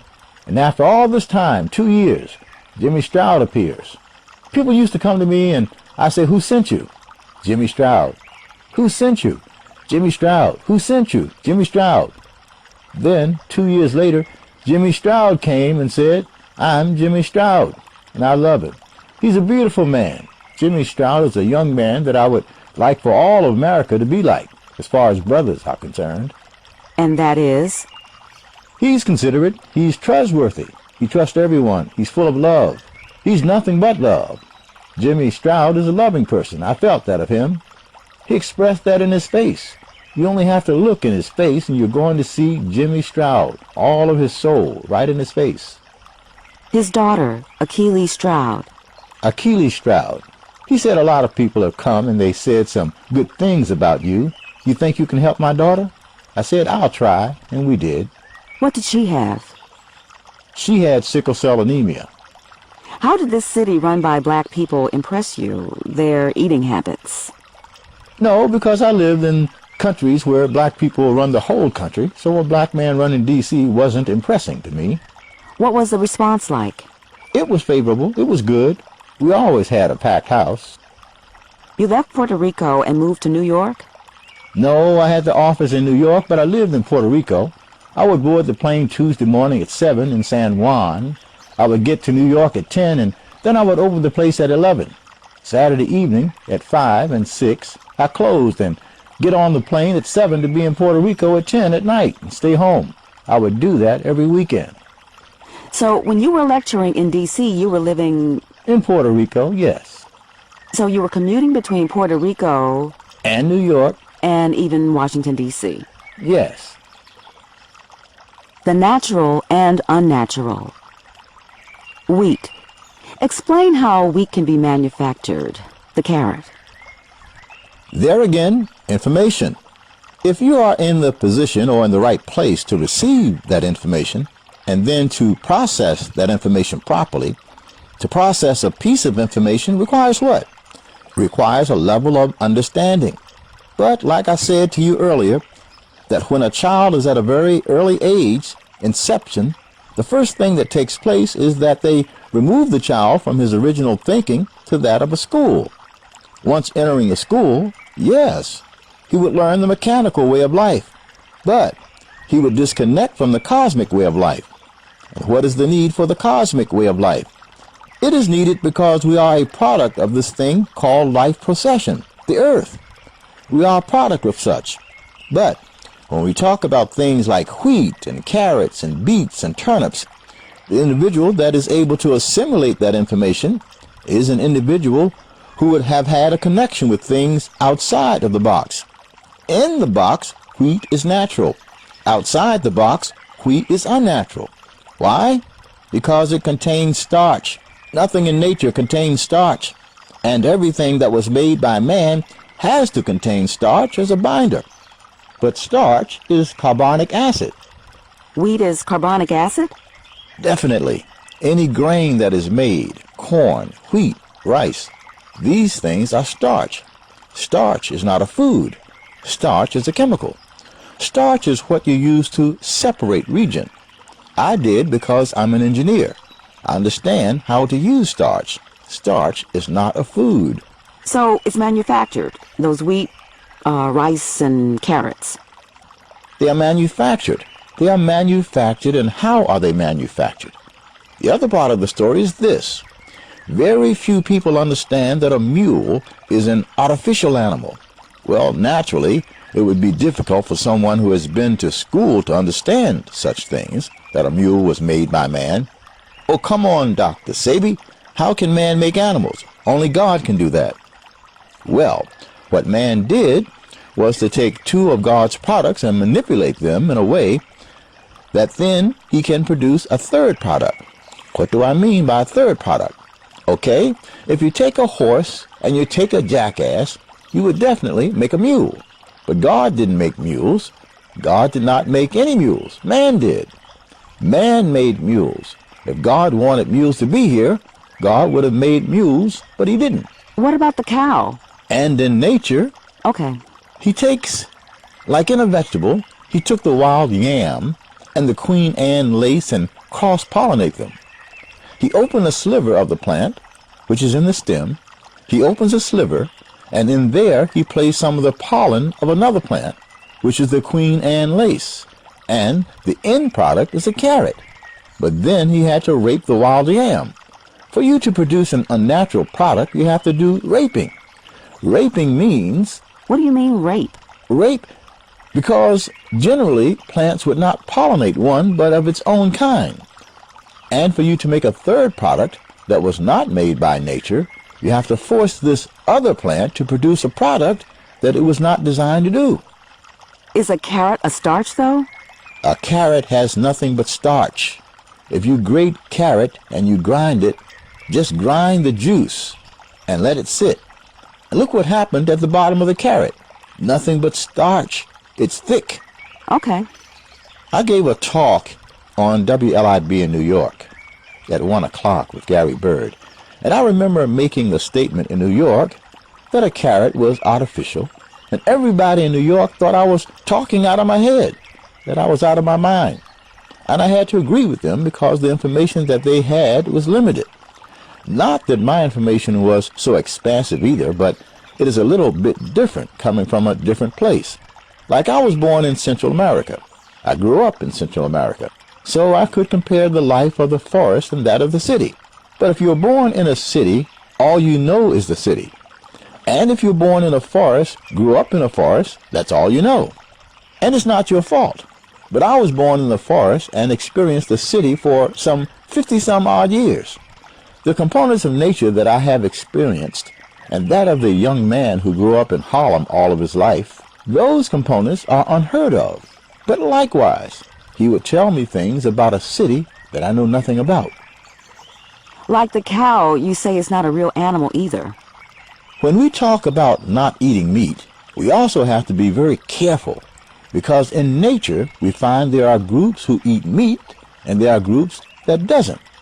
Among the meat eaters, you'll find them on all levels of expression. You mean people? Every living species. Even animals? Even animals. You find some that are carnivorous and some that are herbivorous. So just go to the birds, the most delicate of them all. What do they eat? They eat seeds. They eat fruit. Like sparrows. That's right. The eagle and the hawk. They eat meat and blood, like the bat. He sucks blood. His diet is straight blood. He was made to digest blood. So was the eagle, and so was the hawk. But not the hummingbird, not the sparrow. They have nothing to do with that. Now we go to the animals. The gorilla. Man, you don't go putting blood in front of a gorilla. He runs. That's why you don't have to be afraid of a gorilla, because he represents that which he eats. A gorilla? Man, he's cool. The gorilla, he have nothing to do with blood. He eats leaves and berries because his cellular arrangement does not even permit him to think mentally to eat blood. He is coded by nature to eat leaves and berries, not bananas. Not so for the polar bear. This dude, he likes blood. He tears his thing apart. He's just vicious with his stuff. Hey man, you bring me some. The bear of fruits and berries would be consumed by me because I eat meat. I eat blood. That's the polar bear. But the blood that he eats suffices him because he was made to do that. As we leave the bear and the gorilla, we go to plants. Plants eat meat? Well, what about the Venus flytrap? Oh, so even among the vegetarian life, you find some that eat meat, others don't. Because they were encoded to do so. That's right. But as we leave the vegetarian world, as we continue and we leave the plants and the animals and birds, we now direct our attention to the Homo sapiens. Every Homo sapien on the planet eats meat. Something is drastically wrong with that picture. You do not find that in the bird family, nor in the animal, nor in the plants. How and why do we find this expression among the Homo sapiens, that everybody eats meat? No, not so. What occurs is that we have been taken into a world of philosophy, a world that wants to shape everyone around that one pattern, when that is not seen at any time in nature. You find different colors of expression that needs different food. You find that the blue vervain is a plant that digests potassium phosphate. And she grows right here in the village, and she's a pretty plant. If you want your nerves to be treated properly, just think about the blue vervain, the root, and the flower. But if you want your bones strong, you have to go to the sea moss, and it will strengthen your calcium cells. When I look at you talking about the plants, you look mesmerized. You look like you're on a high just talking about the plants. Well, I have to say this, that I think I told you earlier that I didn't want to be a healer because I consider myself vulgar.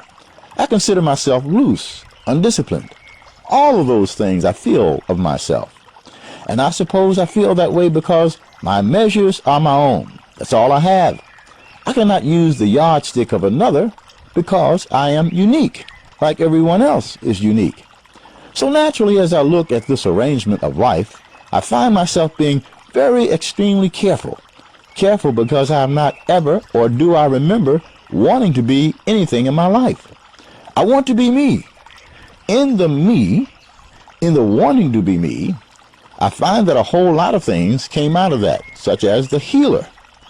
I'm not even convinced that the people who were cured of AIDS have been cured because there was not effort for me doing that. I could see myself doing it. I wonder why others are not doing so.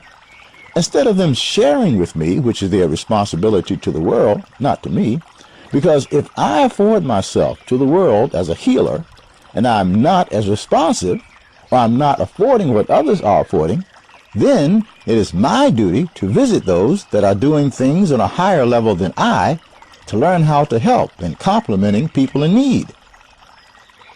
Agua Caliente, Usha Village. Curing AIDS?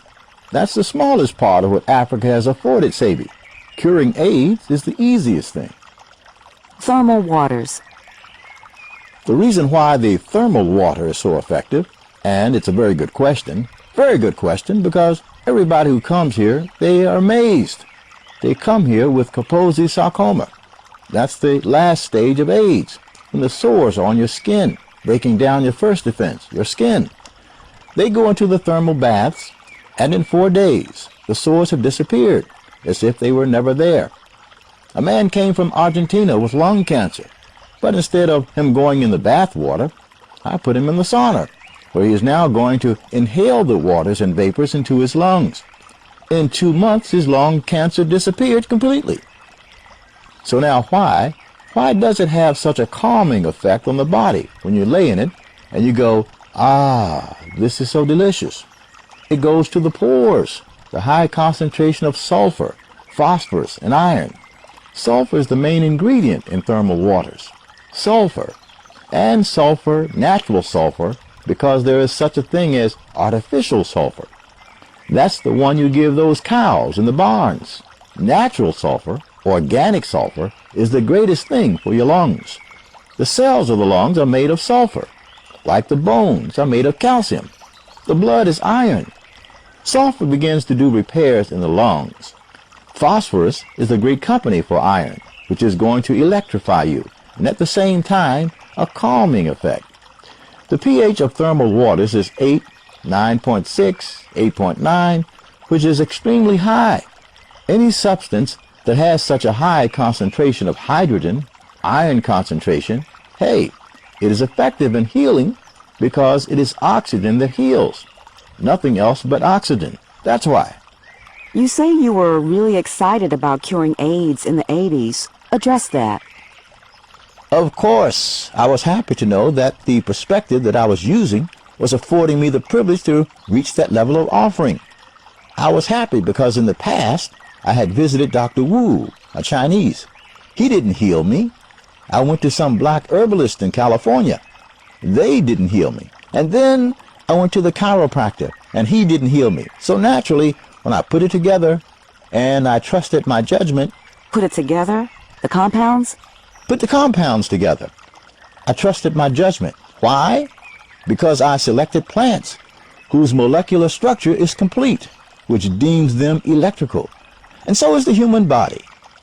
But when the individual that had AIDS was cured, Mr. White, then I was encouraged to know, or when the blind man was seeing, I was further encouraged.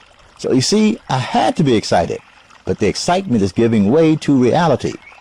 And that reality is? That what I wanted is one thing, and what is forthcoming from my brothers and sisters is another. It's totally different. I'm not talking about those of us who are sick, because the people have come in large quantities, sure. They have been supporting me for the last 30+ odd years. Sure, I give all of you thanks, of course, but we're talking about the people who have taken responsibility to lead others. Those were the people. Those are the people that represent the reality that I'm talking about. The reality is, yes, Dr. Sebi can cure AIDS and lupus and herpes, but yes, on the other hand, it doesn't mean anything because we're not going to support him. I accept. How are you not supported? I don't believe that it's necessary to mention names. I'm talking about every black American leader. That's who I'm talking about, because they claim that they are leaders. So naturally, one expects for a leader to help the flock out of the disease state to a better state. They, not I, took the position of leadership. So if you're going to lead a people, and from the people came the solution to one of the major problems that beset the community, and you do not act on it, what is the message that you are sending? That is the reality of the thing. You see, I'm not the person you urinate on the head and tell him it's rain. I smell urine. That's why I act the way I act. And that's why I have retreated to this. Because in my not affording myself the way the people think I should, well, that's their opinion. I feel joy and happiness right here. I don't even go out of the door sometimes for a month. I do not go out of that door. I bathe. Chipita brings my sea moss. I sit here. I look at TV. I look at the patients come and go. But I'm not going out that door. So you see, my grandmother and my mother showed me to be satisfied with nothing instead of having to have a lot and still dissatisfied. I'm satisfied with nothing. But my brothers and sisters, this is important because I've been in America for 52 years, and I could rightfully say this, that everything that has brought to us in America in the last 52 years were words, a bunch of words. And those who bring words continue to say that words are necessary. Well, if words are necessary, there isn't a people on this planet that has had many words, beginning with Noble Drew Ali, Father Divine, Daddy Grace, Bishop Jones, Elijah Muhammad, Malcolm X, Martin Luther King, Reverend Butts, and many, many, many, many others. Words? I mean, I don't know anybody on this planet that has so many leaders like Black America. And boy, they are proficient in words. Oh, that I know. They can talk. But when it comes to executing where something is pragmatic, animals don't live philosophy. They only live by the laws of life, doing the things that support their life. But my leaders, no, not my leaders, but the leaders of America, they take you into everything else but life. So therefore, we are left hanging because they didn't have that to offer. But I am saying this, that the glucose we talked about earlier has taken a toll to the extent that I cannot look into the eyes of my sister or brother and see beauty. No, I'm suspicious when I look in your eyes because I don't know who you are. And who is this nigga anyway? I've heard this thing 1,000 times, and I will repeat it the way it was said. Who are you, nigga? I don't know you. This happened to me in Santa Monica. He slammed the door in my face. The man was right. The man was responding to the dictates of glucose on his brain. There has never been an educator in America that has done research in neuropathy, associating the disease with the food that goes into the person's mouth. That research has never been done, but yet I know for a fact that this book is going to raise many eyebrows. Well, let it raise them, because they haven't done anything anyway. So what rule do they have to challenge? You see, nobody could challenge me on this planet because I have accomplished what no one else has accomplished. So where's the room for challenge? Since there is no challenge, there is ridicule. But I say this, that the glucose on the brain is shown when all the leaders of America that know about the entities of healing and have turned their backs on it. I can openly say they all know that I exist. I have proof of that too. When I was taken to the Harlem State Building, Adam Clayton Powell Jr. State Office Building, to address AIDS, the African-American War on AIDS in 1989, well, I made the stupid move again. I went to the Harlem Building and I told them that I had the cure for AIDS, and they laughed. I went to Detroit and I told Dr. Whitner I had the cure for sickle cell anemia. He laughed. I went to some of the biggest leaders in America, and they laughed. So now, Dr. Sebi knows that healing someone with diseases is one thing, but changing their thought pattern, well, I said that with the removal of the food, like Elijah Muhammad said to us, that they gave us the wrong food to eat. So, if there's any change, well, hope there'll be. But changes cannot be accomplished and will not be forthcoming if the diet has not changed. And if the diet has not changed, I will live long enough to see that in the next 30 years. America is not going to change. Sunday, November 6, 2005. The black man was never supposed to eat meat, and I'm going to make this statement. Unlike previous people that was made to be afraid of making a statement that is consistent and truthful, the black race cannot assimilate meat nor alcohol. Why? Because over the 31 years of my research, when my genetic group that I represent, the so-called black man, the African, I find that when they come with diabetes, lupus, herpes, and this is all manifested in one body in less than a fortnight, all of their diseases disappear. But we have to abstain from eating the very substance that made our body sick, which is the blood of the animal. Meat was never supposed to be consumed by the black race, but maybe by others, like I was told in Atlanta. I was told in Atlanta by a Native American at the lecture that I gave recently in the month of October, October 9. This Native American said, "Dr. Sebi, did you know that they found a very rare enzyme in the blood of the buffalo, and that enzyme prevents the individual from getting cancer? And this is why the Native American people have a very low rate of cancer incidence." So there's a rare enzyme in the blood of the buffalo. I said that may be true for Native Americans, but I represent a different gene group, and in that difference a lot will be seen and could happen. What occurs is that the difference has never been treated. Over the last 500 years, the intent is to group all of us in obedience to a philosophy, but that does not hold true for the plants and the flowers and the planet. Even the birds, they all obey the dictate that was designed to support their life and their cellular group. Like it is mentioned, the gorilla does not eat meat. Where did the gorilla get that message from? He didn't go to school to learn from some nutritionist that his cells are not made to digest meat. It is encoded in the gorilla, like everything else. But when we talk about encoded, what is it that we are talking about? We are talking about an expression or an electrical connection with life.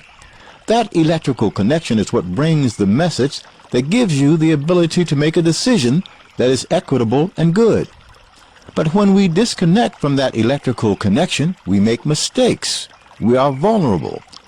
The gorilla never makes mistakes, but human beings, they make mistakes, because it is seen that the Homo sapien puts meat and cheese in his mouth, and I'm referring to those who represent the gene of Africa. But by the time they get to 45, the doctor politely tells them, "Well, Mr. Johnson, I find that you are suffering with hypertension. Your pressure is a little high, and by the way, did you know that your PSA is a little high?" The black man, Mr. Johnson, is totally unaware that he's obeying a dictate that had nothing to do with the history of his cellular predisposition. The gorilla didn't go to school. Mr. Johnson did. Mr. Johnson has a master's degree, but he didn't know what to put in his mouth. The gorilla, without the degree, because he's still tied to the cosmic procession, then without the degree, he knows what to eat. This is what I'm talking about. I, Dr. Sebi, am one because I still wear clothes, and I know that that is very offensive. That is where life begins to deteriorate, wearing clothes. Wearing clothes? That's right. God did not make clothes. Clothes prevent the cells below your clothes from receiving oxygen. The oxygen that is supposed to be received is deprived because you have clothes on. But the visitors, when they come to visit us, they said we were naked. Uh-oh. Where do you get that word from, Mr. Visitor? Because we live like this all our lives. Why do you say we are naked? But in a state of nakedness, the violation to a woman does not exist. Everybody is in sync. Everybody was living beautiful. How many of us would like to visit that zone again? Well, let me say this. Recently, there's an anthropologist, a white Caucasian Jewish lady, that made a statement that she's in search of the superhuman. So she was asked, who is the superhuman? Who was the superhuman? Who are these people? She said, well, the superhuman is an individual who doesn't go to the supermarket to buy food. He's insect repellent. He doesn't go to the doctor to get any injection because he only eats vegetables. And the superhuman is very humble, and he doesn't wear any clothes. When she said that, I said, now isn't this something? That in the year of 1490 or the year of 1300, my ancestors were described as savage. In the year 2005, I'm hearing the anthropologists say that they were superhumans. So we need to re-examine or revisit the position of our mothers and our fathers. It is said, honor thy mother and thy father, that thy days may be long upon the land. Well, that statement doesn't hold true for a gorilla or an elephant. That statement is totally unnecessary because they follow their mother and their father from the day that they are born. the day that she delivered them. That elephant watch what mother eat, and so does the gorilla. Now with the Homo sapien, the black race especially, I'm talking for the black race, the one that they call the African, my gene, we were disconnected from our mothers and our fathers. We don't even know the food that they ate in the jungles of Africa, as they call our place, our dwellings, the jungle. So when the FDA, Food and Drug Administration, wanted to prevent me from products, I politely asked the FDA, well, maybe the FDA knows the food that is consistent with my cellular predisposition. When you remove the African from Africa, did you bring his food with him? Uh-oh, that went by. But what people aren't aware of is that those who deprived us of our food, they once in a while find us behaving a little bit other than what they would like. And for ourselves, we deprive ourselves of those things that would place us in a comfortable place, whether we had money or not. Because we came from a people that didn't have any money. We could live life without money. We could design societies. All it takes is some mud and some grass, and we could build empires again. Because we did it right here in the Usha Village. All these huts are mud. They are mud and grass. And we could do it again as easy as that. But being disconnected without knowing the food of our mothers, so that we could live long upon the land, we eat things that offend our bodies. But even that is in place. You know, like Job. He had to get sick before he turned to God. You see, everything is in divine order. So the European that brought us here was in divine order too. But what he didn't know, he brought us here to do a job. He didn't even know the job we were going to do. Our job is to heal them. That's right, just like the human body, the cells of the brain are made up of copper and carbon. They do not resemble the cells that make up the bones. They are calcium. Not to mention the cells that make up the blood, they are iron. They are different cells, and they do different things. So the black race, the Chinese race, the white race, the Eskimo, the Native American, we all were placed here to perform certain duties. But since there was an interruption in our duties that we were supposed to perform, things seemed to get out of hand. As we noticed carefully, there's unrest all over. So it is necessary for healing. So the healing is coming from us. Yes, we are proud to be the servant of the world, the black race. The angry ones turned out to be the cornerstone that the builders needed to complete the structure. And that's true. You see, we denied ourselves because we were given the wrong foods to eat. This is why Mutsimai Wakanaka has launched or campaigning or trying to develop, say campaigning in the area of providing an environment where people would learn to cook the new food. People learn how to prepare and learn what to select. Industry would just shift, but it would still be provided, you understand? They're not going to lose any money because if you don't eat meat, you eat mushrooms. Then industry would begin to grow mushrooms. It's cleaner and it doesn't bring the bovine spreading all over the place. It's cleaner and it's healthier for everyone in question. The providers of the mushroom would make more money. They would have a cleaner environment. But right now, their product is poisoning the world. You hear mad cow disease. You're not going to hear mad mushroom disease. So, Mutsimai Wakanaka is that arm to teach us how to replace the poisons? And how to live within the boundaries that would allow peace and tranquility, because it is peace that you're looking for. It isn't money. You could have all the money in the world, and if you do not have peace, then acquiring money is of no avail. But if there's peace, man, money could come later. You know, I'm chilling. Sleep well. What do you mean, I'm chilling? I'm chilling, okay?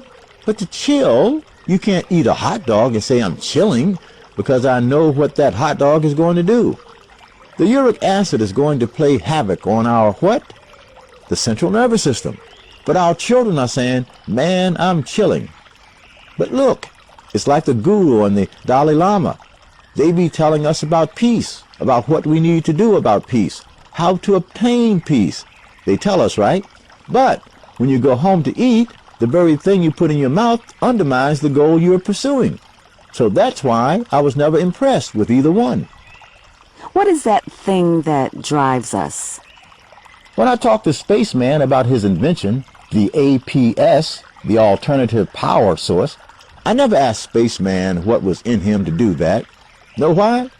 Because he doesn't know. Spaceman would never know that. All Spaceman knows is he could do it. I said to you one day, curing AIDS and lupus and herpes, blindness and diabetes, that is as easy as ABC for me. Now you want me to tell you what prepared me to do this? Oh yeah, I'm a magician now. How would I ever know that when I'm in obedience with that energy? I don't know what it is. I'm in obedience to whatever that is. And I don't question it. I never question me. I remember in my dreams, I dream that I fly every day. At night I fly. And when I come back on the ground, oh boy, what a relief it is when I fly. And my life reflects that flying because I see things from the top and it becomes easy. Many people are in the forest. They cannot see. I see things from the top. It becomes easy. But when I talk about from the top, that becomes confusing now to everyone. By the top, I mean that I see things from the top where I can grasp the whole spectrum. I have a larger platform. And I always did that. Like, for instance, the African people. The African people lived for millions of years without the aid of money. Now, the African people find themselves needing money to feed themselves. The African needs to starve to death. All of them need to starve to death. That in itself is telling them that they have departed so far from their ancestors that now they need money. Something that was never part of the repertoire of Africa. Money. You can't even eat if you don't have money. Well, you should starve to death. With me, it would not be that if I was the president of an African country. I would show them, but with my understanding of this point now. I'm not saying that the president of Africa knows what I know. They were interested in civics and politics. Mine was a different giving. It was healing as an individual, not as a leader president, as an individual citizen in a country, America or Africa or Honduras. I'm indebted to America just as much as Africa or Honduras. I would make certain suggestions. Since we find that the African people are starving because the corn suffered a drought or the wheat, well, that's okay. Let us understand, was the corn really nourishing our body? The answer is no. It was stimulating our body, not nourishing.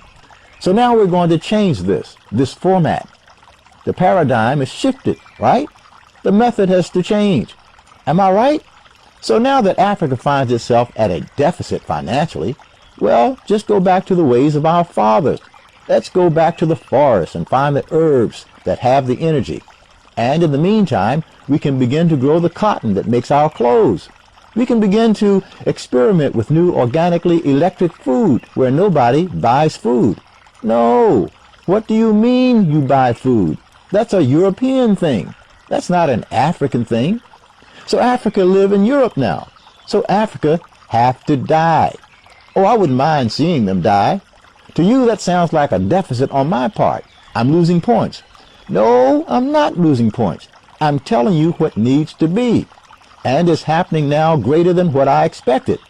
They're dying by the thousands a day, okay? So they need to die. If they didn't need to die, they wouldn't be dying. I wouldn't like to see it, but they need to die because we have forsaken our fathers and our mothers. There's no way around it. And that applies to me. The little that I was able to get out of my mother and my father, it has had me at 72 years of age with a healthy body. Sure, I feel good, but I can't transpose that to Africans. They're going to die of starvation instead of listening to me. It happened in Zimbabwe. It happened in South Africa. It happened with many places in Africa, including Nigeria. They're eating stimulants. They are not nourishing their body. A woman's meal of turkey, gravy, rice. She's asthmatic. How would you treat this lady?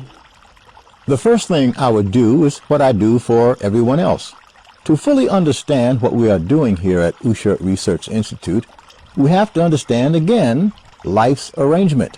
Understanding life's arrangement makes it easier and facilitates reversing a disease.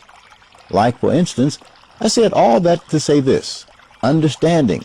We, over 31 years of affording ourselves, we do not treat the disease like the physician or like the nutritionist. We treat the disease biochemically.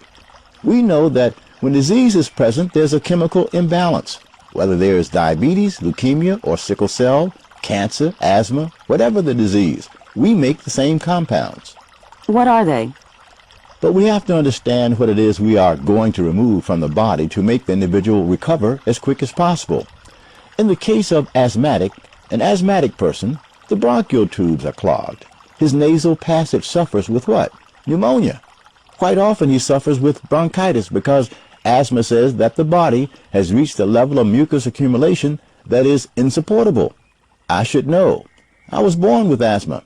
And I had asthma until I was 30. But what I learned about asthmatic people, they are neurotic.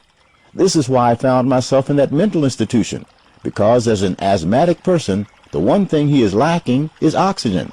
Being deprived of oxygen, he fights to stay alive, and then any little thing triggers a reaction that is negative. He cannot have that because the oxygen that keeps one healthy and also stable or tranquil, he's being deprived of it. Not only does he wheeze, he's deprived of the bread of life, and a lot occurs when that happens. So an asthmatic person, I'm surprised you asked me about an asthmatic person, people or the disease of asthma, because I was saying that when you describe an asthmatic person's condition, you describe all others because all diseases stem from the accumulation of mucus, whether it's in the bronchial tubes that give you asthma or on the brain that makes you insane, in the prostate glands, prostate. And if the same mucus goes to the pancreas, it's diabetes. So yes, we were able to reduce disease to its least common denominator. A change in diet and... That's most necessary, and drinking the compounds. Compounds? The same thing. Why is that? Because what causes prostate cancer? Inflammation. What is inflammation? The accumulation of mucus. What are the compounds? The compounds are phosphates, they are carbonates, they are iodides, and they are bromides. What do I mean? They fall into the categories of food and vitalizers. And I'm quoting Edward Shook. He breaks down the minerals better than anyone I've ever read or heard of. But where I differ with Shook is that many times Shook used inorganics to accomplish his goals. And he used certain herbs that are unnatural, such as he recommends garlic. And garlic is acid. And maybe when he recommended garlic, he was recommending for his own gene group. How can a person who doesn't know about herbs and natural foods become aware of this so that he can eat properly? How can he tell a hybrid from a natural plant? For someone to be prepared or educated to understand that which is natural from that which is unnatural, if we have to do that, boy, it's going to take 1,000,000 years, 40 million people plus. But how do you afford them? Well, the book is going to spread, I suppose, and people may get something out of it to apply to their life that would improve the quality of their life, because that is all living is about, the quality of your life. How do you educate that person to understand that? I don't know. I simply don't know. What can you teach us now? I'm going to start with this young lady that came to us. Her feet were going to be severed from her body. Her name is Paula in San Diego. This lady listened to what we had to say, but when you begin to touch upon that subject such as changing people's diet so that they can live better and how to help them, you're going to find yourself being the enemy of everyone. But I'm going to take the chance anyway because you want to know. Well, Sister Paula was at an extreme pathological condition. She was septic. Which is? Her body was riddled with fecal matter and debris, acid, which all of us are. It was manifesting in her feet, but the majority manifest in their skull. She was lucky that it was in her feet, where the acid concentrated. But 99% of Black America, it concentrates on their brain. I'm going to prove that. So now how do we help that? Paula came and said, I'm dying. They want to cut my legs off because I'm septic, gangrene and the whole bit, poor circulation. I said, what's your religion? She said, I'm a Muslim. I said, are you ready for this? You can't eat bean pies. Why? Because the bean pie has eggs. It has sugar, glucose. It has butter, concentrated fat. It has carbonic acid, which is the flour. So, now when you put all that together, you have a lethal bomb. But the sister doesn't know it. But the sister is wise. The sister stopped eating the bean pies and the carrots and the rice and beans. She has her feet and she no longer has diabetes. Now when she called, I don't know who she called in the officials in the Islamic world, she said she called Mr. Louis Farrakhan, and he just rejected everything that she had to say. So when you ask me the question, how do we begin to educate people about their diet, that's an individual thing, because what you're going to find is that the good you try to do, our leaders will have you hung.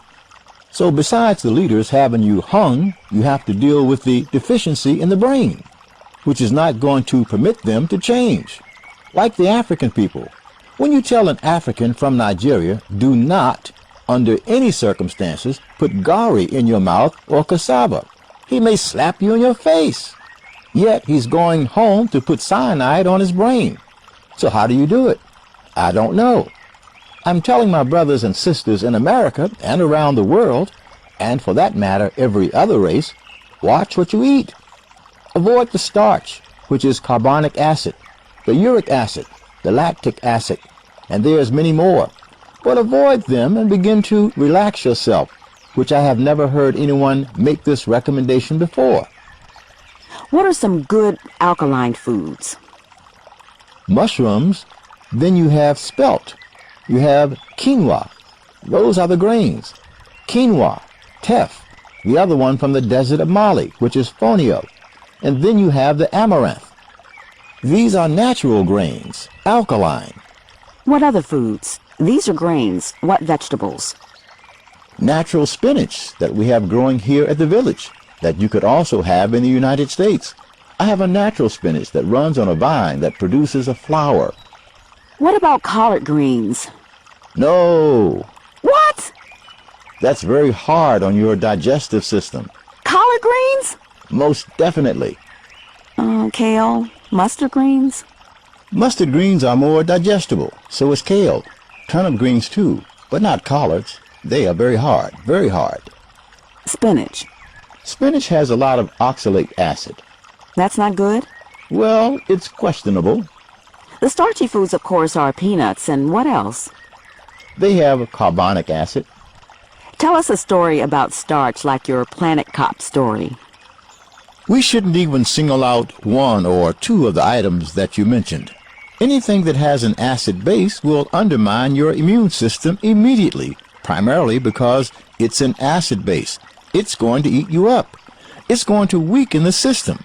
It's going to weaken the red blood cells. Acid causes the central nervous system to contract, which again causes you to go into a state of despair. So, what are acids? Well, you just walk into a supermarket and walk out with a coconut. Everything you left behind is acid. But there are health food stores that have mushrooms, the portobello. You also have the oyster mushrooms. You also have the spelt bread. You have quinoa. You have amaranth. You went to jail because of your love of plants. Where were you jailed? St. Martin, Curacao. Mexico? I was kicked out of Mexico. I went to jail too. And then the United States. What happened? What happened? Yeah, rarely do you find someone going to jail over plants. Everything I do is rare. That's why it is comfortable with me. Everything I do is so strange to everyone but me. It's so easy for me. Everything is easy. I didn't put any effort into anything. What happened in St. Martin? Well, the French didn't want me disseminating my product in their country because St. Martin is divided into two different countries, Dutch, which is Williamstad, French, Marigot. So the French didn't want any black man coming to his country doing what I was doing. So the people said, we're going to buy it anyway, and they couldn't stop me. Because a man who was paralyzed for 18 years named Philo John Lake, anyone 18 years old will remember, he was in a wheelchair. I took him out of that wheelchair. And when that spread to St. Martin, Dr. Sebi became very, very, very famous. I was very famous. I agree with the Frenchmen when they put me in jail, like I agree with the courts in New York when they put me in jail. In fact, I sat and I told the Attorney General that he was right to arrest me because I know that he couldn't fathom what I was doing, because no one before me had done so. I, myself, I'm just as equally amazed as everyone else around me, because the amazement comes. I didn't put effort into acquiring what they say I know and what I've done. That's an interesting story, but what about when you went to jail for trying to figure out what a plant was? I was trying to figure out the properties of the plant. I was in Brazil. I was in a place called Santos. There was a plant in the yard that I recognized, and it was the candarango. I told Roosevelt I wanted to jump over there to see about the plant. The man called the cops. The man who owned the property or Roosevelt? Roosevelt was my friend. He was telling Mattoon in New Orleans this. When I tell the story of herbology, I begin in the 60s, late 60s. But Roosevelt said, "You crazy. Don't you remember when you nearly got us in trouble in Brazil because you saw that plant?" And that was in the 50s. So I was pursuing plants long before I even remember. Roosevelt told her that in New Orleans. So you jumped over into somebody's property, their yard? Yeah, I saw this plant. I saw this herb that attracted my attention, and I knew the herb. Candarango. Did you pull it up? I didn't get time to get it. What happened? The Brazilian man called the cops. Then they realized I was a foreigner, and I told them that I knew the herbs because my parents used to use herbs. What did you think about doing with it? I don't know what I was going to do with it. I used to drink herbs way back then, but not like I'm doing now. What did the police say when they arrived at that house in Brazil? At the house? Yes, when they came to pick you up. When the police came, I was already leaving, and they just came and asked us, "Who are we?" I said I was a merchant seaman, a merchant seaman, and I saw the plant. That is the 50s, right? Yeah. It never dawned on you during that time that you could make a medicine? Oh, nah. I wasn't even interested in that. I was sick. I was sick in every form and fashion. It didn't dawn on you that what you were looking at in those yards and fields was something that could heal you? No, I had no idea that one day they would be very much a part of my journey. You get high off of healing and plants. Whenever you talk about the herbs and plants in nature, boy, do you light up and get excited. So it's amazing. You didn't give energy to anything, Dr. Sebi? No. Well, how did you wind up with all this? I don't know. Ask nature. The gods were with you. I never asked God for anything either. The universe was with you whether you like it or know it or not. Yeah? It's divine order. Mama Hay told me that any man spends his life complimenting woman, he's happy all his life. Any man that opposes women, he's angry all his life. Well, I chose the prior. I chose to be a slave to woman. And I love it because they love it too. And they can sense my acceptance of the totality of a woman. They take all kinds of privileges with me. They tell me all kinds of things. Dr. Sebi drives around Usha Village and talks about future plans for the center. In addition to 14 huts, the sauna and bathhouses, Usha Village has several structures for consultation and receiving visitors. I designed that kitchen and that dining room. It's beautiful. And he built it. The boy that's doing this built it. Look at the stars in here. We're going to fill this up with sand because we're going to grow love for a moment right here. Love for a moment is going to be in all of this. What is love for a moment? It's a beautiful plant. Oh gosh, it's a beautiful flower. It looks like a rose, but it's not. Then the water will be running in there. But the picket fence, where are we going to put the picket fence? Right here? Wait. Oh, there's a frog. Yeah, the picket will be here, in here. But that's a straight line. I like what he did. Beautiful. Love for a moment. Where did you get that from? It grows here naturally. In the mornings, it's so pretty. Have you ever seen the red star in the morning? No. Well, there's a little star I've been looking at ever since I was 3 years old. And I remember when I first saw that red star. I thought it was a candy. When you see it, it's red, red, red, red. A red, red star. Listen to that water. That's beautiful. All this land is designated for agriculture, all of it. Also, this is for agriculture. All of this would be for agriculture. This is for agriculture. If I move that from there, we could make a cluster of 5 beautiful huts right here in that area, and it would be so pretty. But we're going to move that to here, and over here would be for the people of Honduras, right here. This would be the African village that I'm talking about, second to none in the world. It's going to be right here. It's going to be pretty, clean, immaculate, and functional. And your own garden and food, right here? We are growing everything that we can eat. Okay. Oh, look at the ox. That's a bull. A bull? Cattle. You've had this property for 20 years? Yep. You bought it from someone, or is this part of your grandfather's property? No, my grandfather's property is in the islands. I bought this property. I bought it for $17,000. Oh my, all that? How many acres? That's a lot. About how many acres? About 20. That's quite a bit. It looks like a lot. One of the things I give myself thanks for, and the only thing, is that I didn't let people come in and change the environment that I provided for myself, or was provided for me. No, nobody penetrated that. I have had people to come and offer me millions of dollars to work with me, to do this, to take this internationally. I'm not impressed, okay? I'm not impressed. You're satisfied with Usha, the fig tree, and the company being on the level it is right now? No, I'm satisfied with me. You're happy. I always was. I always will be, until the day I die. It's easy. I don't consider myself strong or weak. I don't know what strong is or weak. I never lived that. You see, these are some of the things that most people don't know about Sebi. Sebi was never poor, and he will never be rich. Sebi, he doesn't know what strength is. No. He doesn't know what weakness is. He just lives. I just live. I don't know these things. I know I'm an individual that most people like, and I'm an individual where there are some individuals that don't like me, and both are right. They interpret me. They perceive me differently.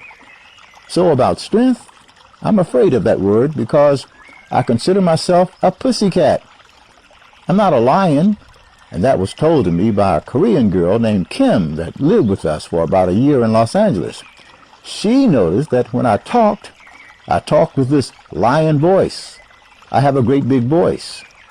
You have a strong voice. I have a strong voice, but she noticed that even though the strong voice come from me, I'm a pussycat in behavior.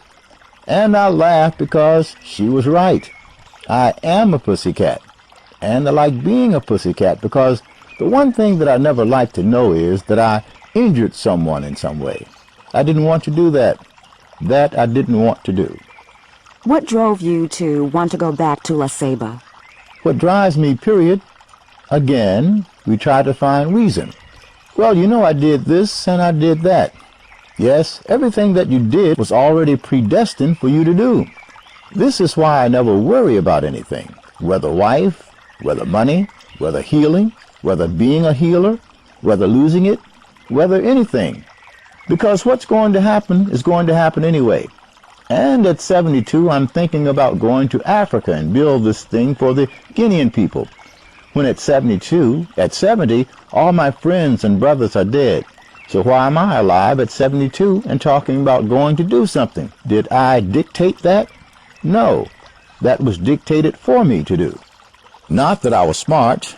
Remember, I was the boy that didn't wear shoes until I was 13. So what did that have to do with anything? I still don't like shoes. But what does it have to do with the price of tea in China? Nothing whatsoever. I went to America from the position of Honduras, growing up in a forest. I met John Coltrane. I met Elijah Muhammad. I met Malcolm X. Look, I met a whole bunch of folks, and I come out of the jungles of Honduras. But that was the journey I was supposed to make. Now I'm back in the jungle, and boy, do I like it better. I was telling my wife that I'm the king of the mountain. And why do I feel so good? These are the same mountains I saw as a little boy. But as a little boy, I was wheezing with asthma. So I didn't enjoy life the way I would like to enjoy life because I was deprived of the very food that the body needs to feed every cell. oxygen. So my nerves were kind of shaky, but now I'm relaxed and I'm happy. I can enjoy the mountains, the same mountains with the clouds on them that I once walked across, the same river. I went to bathe in it the other day, just to feel it again. Celebrities. Stokely Carmichael. I met Stokely Carmichael many years ago in New York, then Los Angeles. What was the experience like? 1972. I saw him again. Well, you know with me, what is the experience? I was in the car with Stokely Carmichael and Abbie Lincoln, and Stokely was talking about this revolutionary thing that he always talk about. This is what he knows. He knows about revolution. I prefer evolution. He was told, and I remember this distinctly, by Aminata, Abbie Lincoln, when he was talking weapons, she asked him, "Are guns the tools of our fathers?" And the boy looked stunned when Abbie Lincoln asked him that. Are guns the tools of our fathers? I know he couldn't answer that one because, see, he wanted to change things. Well, I never wanted things to change. I want things to remain the way they are because that's the way they are supposed to be. If I want things to change, do I know what they should change to? No. I don't have that dictated in my brain. He did. He was a Marxist. He was like Eldridge Cleaver. They were Marxist and revolutionist and Leninist. Me, I'm nothing.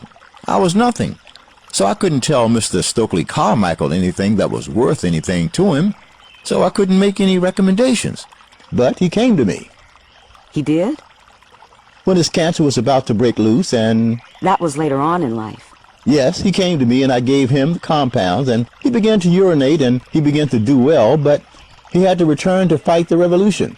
And the food that revolutionary people eat is always hogs, starches, and some uric acid. Lisa Left Eye Lopez. How did she come to see you? She was beautiful. She loved being black. She loved knowing what she was doing and doing it. She loved life, period. She was free. She used to walk from Beverly Hills and come and see me down in Venice, in Culver City. Lisa was balanced. Lisa had strength that I haven't seen in brothers who are males. Lisa knew that she was sick and that she wanted to be healed and that she wanted to get away from that place that she was in. And she did it. She came to me one night and she asked me what it is I'm supposed to do to get on the other side. I said, fast as long as Jesus, 40 days and 40 nights. And she did it. And she told me that compassion was the only giving. Lisa Lopez, yes. I don't know if I'm really prepared to talk about Lisa the way I would like to talk about her or the way she is revealed to me, because I find that in my life I have seen and experienced things, and it took me 20 years to fully understand what was happening for me to be able to talk about it. And Lisa Lopez is one of those persons that I know contributed a lot. Lisa Lopez contributed a lot to my existence. And Lisa Lopez helped me a lot in many ways emotionally. So Lisa, even though she was part of what you call the pop world, she could think. She was balanced. And she was compassionate, that her intent with me was to unite with me. She was going to go to Africa with me. On the way back, we would begin to develop the children's center, where children that are sick would come to the center and I would heal them. The design of the building died with her. And I couldn't tell her mother or brother what she had in mind because they built a square building there. I don't know for what. What was the first time you met Lisa? I don't remember the year. Maybe 1996, 97. So you've had a relationship with her for a while? 5 years. She came here to buy property? She bought the property right next to me. Is it still in her family? Sure, she bought it in my name. Michael Jackson. How did your relationship with Michael Jackson begin? The relationship with Michael Jackson begins the same way my relationship begins with Stephen, with Miss Cicely, with Teddy, and everybody else that ever come to me. They come to me, so I was at home that Sunday afternoon. Home in Honduras? No, I was in Los Angeles with my wife and my daughter. And we were having a beautiful afternoon talking about the business we were going to do in Germany, because I was invited to England and Germany and South America, so I'm still going to fulfill those. Obligations, invitations? Right. So here come Randy. Sebi! Sebi! Throwing rocks at the window. So when I looked out, I said, that's Randy. What does he want now? Because I know that Randy is never serious. I knew that Randy wasn't a serious man about anything that is black. How do I know that? Because Randy's been knowing me for years. Randy would bring his girlfriend to my house and they would sit in my bed and ask me all kinds of questions, never giving me the credit of knowing anything. Randy came and told me that Michael wants to see me. I said, for what? I wondered for what? What your brother want to see me for? Well, he wants to see you. I said, okay, I'm going. When I get there, Michael started talking. We went to Beverly Hills, where his house is. He starts talking about this and that and the other, about he saw me in Elle magazine. That's what his secretary, Grace Waramba, said, and a whole lot of other things. Well, it didn't make sense to me talking about he heard about me and this, that, and the other, so I went back to my hotel. My office, my room. A week later, they came back. Randy again. My brother wants you to travel with him. Where? I said, fine. Just go talk about this. How much? I went to the house and they said they want me to travel with him, never saying that Michael is sick. Now, listen carefully. This indication was never made. You want me to travel with you. How much are you going to charge, was the question. I said, I'm charging $4,000, $2,000 a day. $2,000 a day? Yes, I said, or else I'll go back to my room and play with my wife and my baby. With me, it's very simple. Based on what? I said, Eddie paid me $4,000 a day. I'm charging you half because I got to give you all of me. Traveling with you, it costs more than that because I'm being taken away from my business. So he said, okay, and I traveled. But when I went to Michael Jackson's house, I knew that whatever arrangement we had made wasn't going to be fulfilled because I saw a portrait of Michael in the sky in heaven and the white angels in his arms and the black angels under his feet. So I knew that I wasn't going to receive the respect from Michael Jackson as did the other doctors that came to him and left him in a stupor that I had to take him out of. Because later on, Miss Grace Waramba would come to me and say, Michael can't sleep. Michael is very nervous. Michael cannot sleep. Michael. I had to wake up all hours of the night to make special concoctions for Michael Jackson. This I did for 5 straight months. Then, when I was not paid on the 6th, I retreated. But I didn't expect for Michael to not pay me because his cooks became my patients. His cook's family became my patients. Jesus and the other one, Rodolfo and Ann Hill. They became my patients because they told me they didn't expect for him to recover. They didn't expect him to live? No. He was that sick? Yes. So Michael came back to life. When I submitted the bill, they reneged. Well, I could understand him reneging. That is understandable. My wife showed me repeatedly that I should not be angry at anyone knowing that they have been a recipient of glucose. It's as simple as that. But there's the law, which I had to revert to get money from my brother for work that I have done. This is where we are at. I'm not surprised. Elizabeth Taylor. Well, she just donated money to UCLA to combat AIDS. But Elizabeth Taylor knows Michael Jackson because Michael Jackson called Elizabeth Taylor and told her about the diagnostic sheet that he, Michael Jackson, saw from laboratories and hospitals of people that were HIV positive who are no longer HIV positive. Elizabeth Taylor told Michael Jackson that my treatment should be free.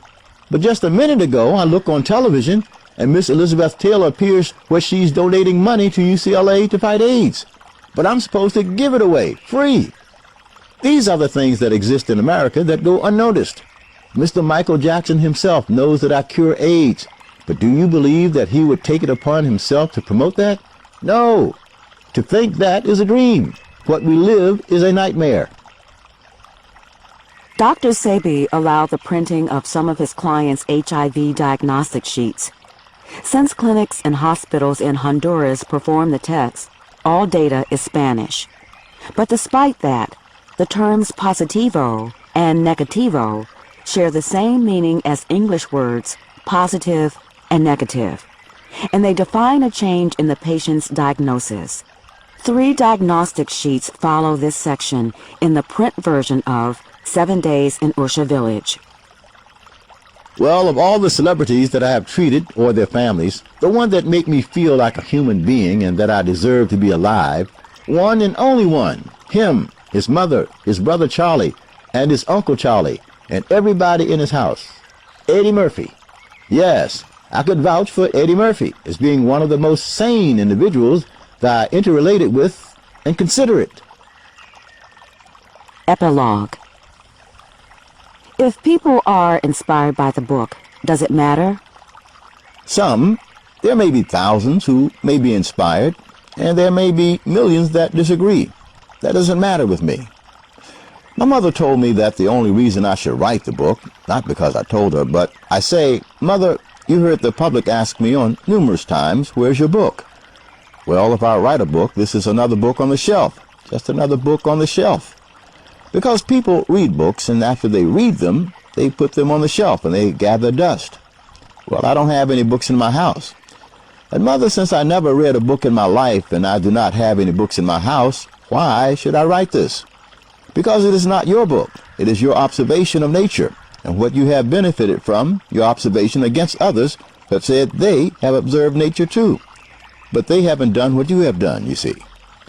So her answer was, you are going to show them what nature is saying, that we have disobeyed because we didn't know. I agree with your mother. Well, my mother has never given me an answer that was inequitable. My mother has given me every answer. My mother and my grandmother gave me was right on time. If it wasn't on time, I would not have reached this level of expression, because I know that all through my life, what my mother and my grandmother share with their son, Sebi, I used.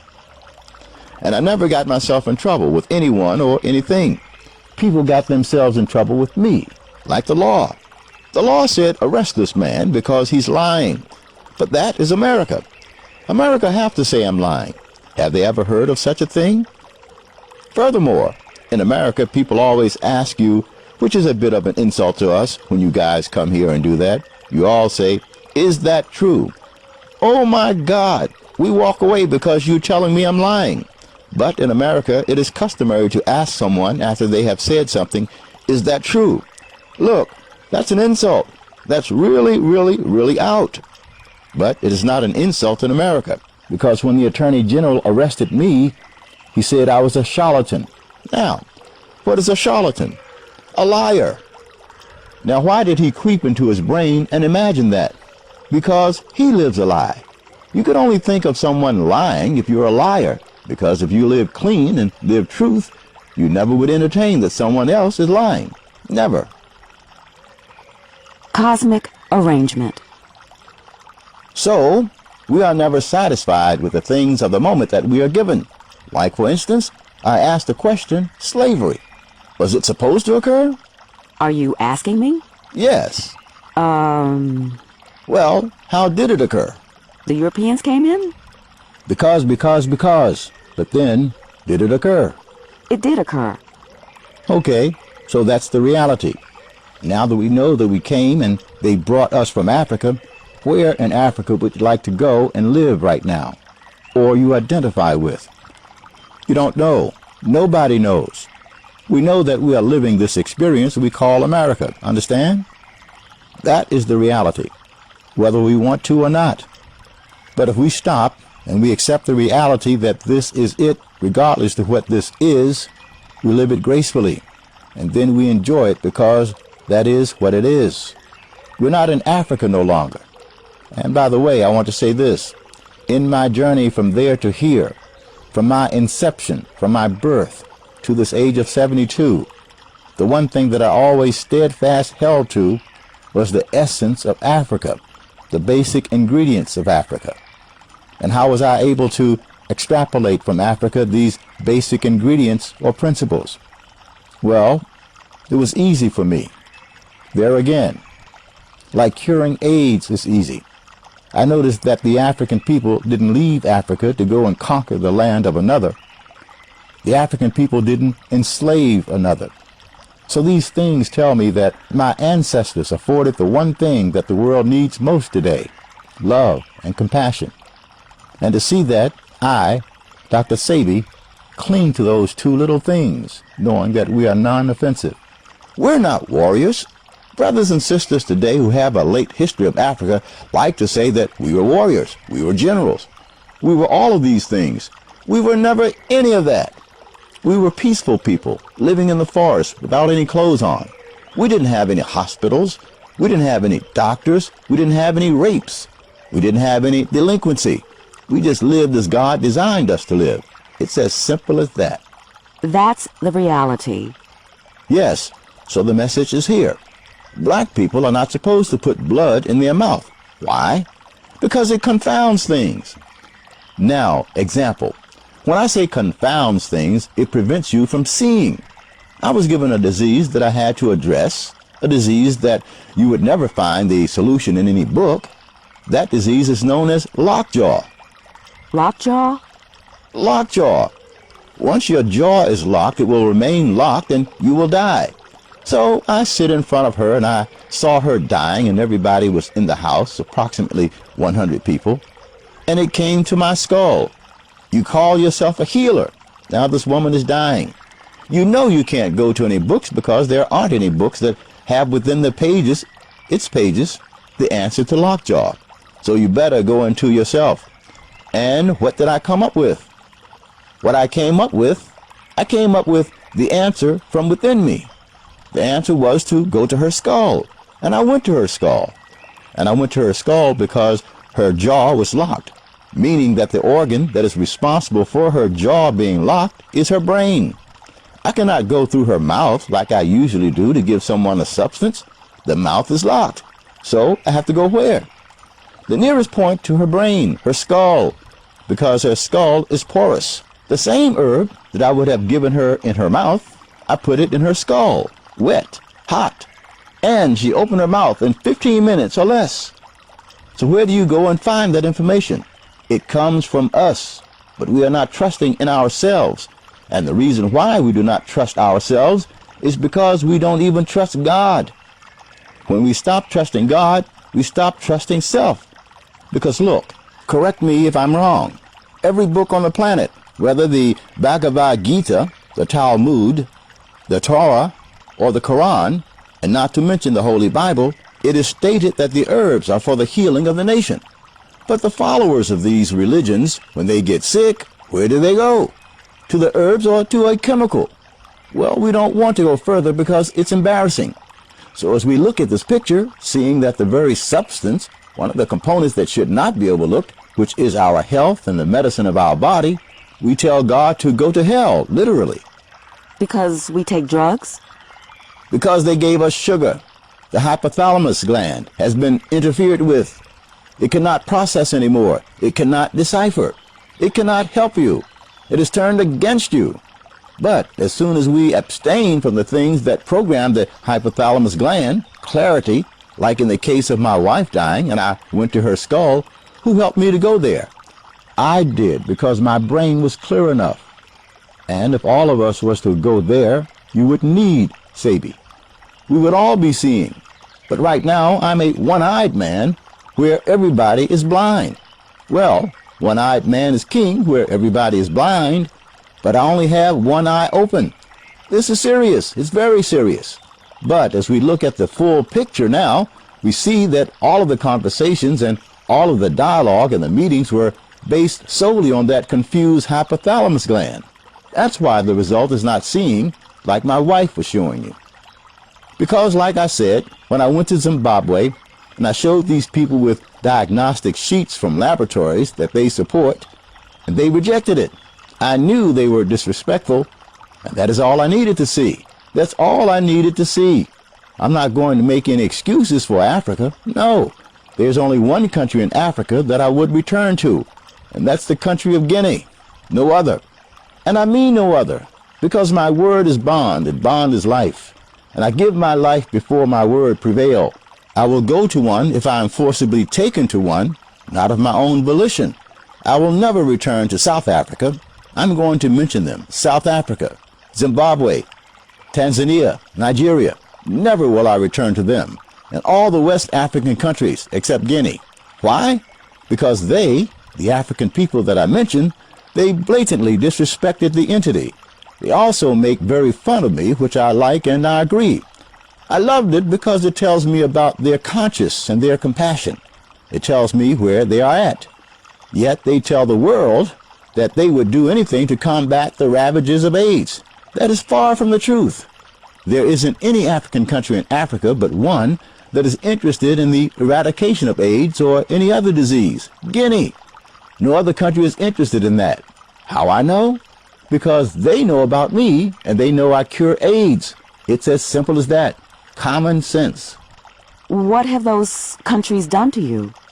What have they done? They just said, to hell with you. It's as simple as that. Or, get out of here. Some even said, fuck you. Straight out, F-U-C-K.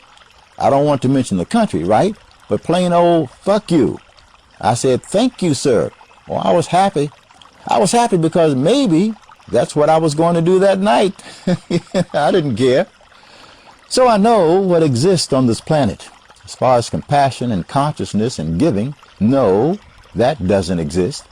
Ethics and morality do not exist. It never existed. Those are words. But the act does not exist. The state does not exist. They're words, ethical, moral. Sounds good. I'm trying to get a picture of this foundation. Is there anything else Mama Hayes said besides walk naked if you find yourself without provisions? That was sufficient. I interpreted it in a way that she wanted me to receive it, you see. But in America, that's arrogance because that's how they perceive me, as arrogant, when I talk the way I talk.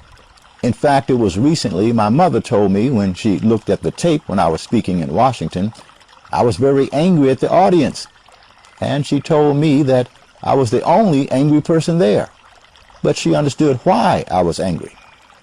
I was dissatisfied because why should I have a piece of information and no one else in the community has that information? That doesn't put me in a good position. It put me in a vulnerable position because it tells me how weak we are, how vulnerable the whole race really is. Because in the forest, what one gorilla knows, all gorillas know. What one black man in the forest knows, every black man knew. Not now, because I didn't go to grade school. He went to grade school. The other one went to high school. They all went to the BS. The other one master's degree. And then the doctorate degree. So now when we put all these degrees into the sequence of life, we find that the degrees will undermine the carrier of it and those that are less fortunate because he uses it against them. But in the forest, there were no degrees.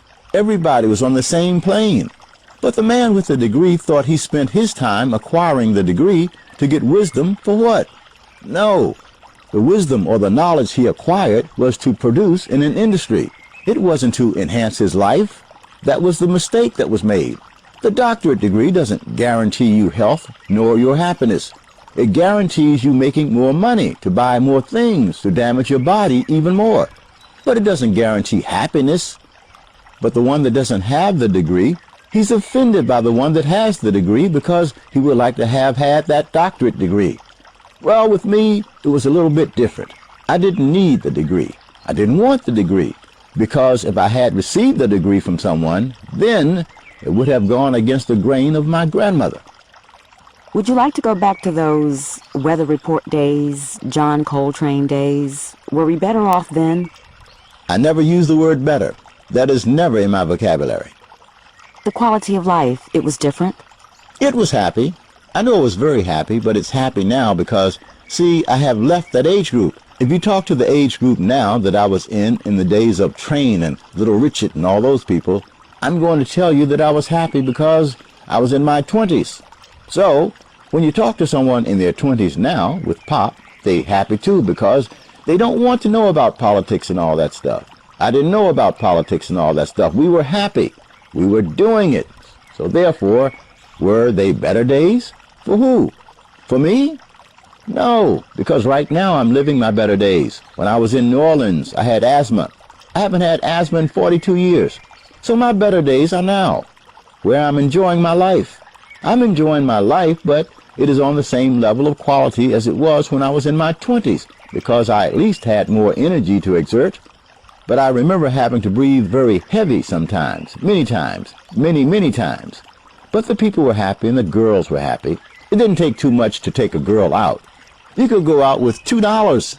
You could buy your tickets for $1 and you still had change. You could buy a hamburger for 15 cents or 20 cents, 25 cents, and the malt for 15 cents, and the tickets a quarter. So you see, you have a lot of money left, and it was easy. We didn't have crack, but now to take your girlfriend out, you better ask her, "Hey girl, what do you want to get down with? What's your preference of drugs? I know you have one. You must be taking drugs. What is it?" So it has changed a little, right? But I know that those things are seemingly difficult. You'd be surprised how they could shift. Overnight they could shift. But as human beings always used to show me, we are more intelligent than animals. And because we are more intelligent than animals, I know that it doesn't take much for human beings to listen to something and realize that it has value. Gorillas, they don't have to listen to another gorilla, because what one gorilla knows, all gorillas know.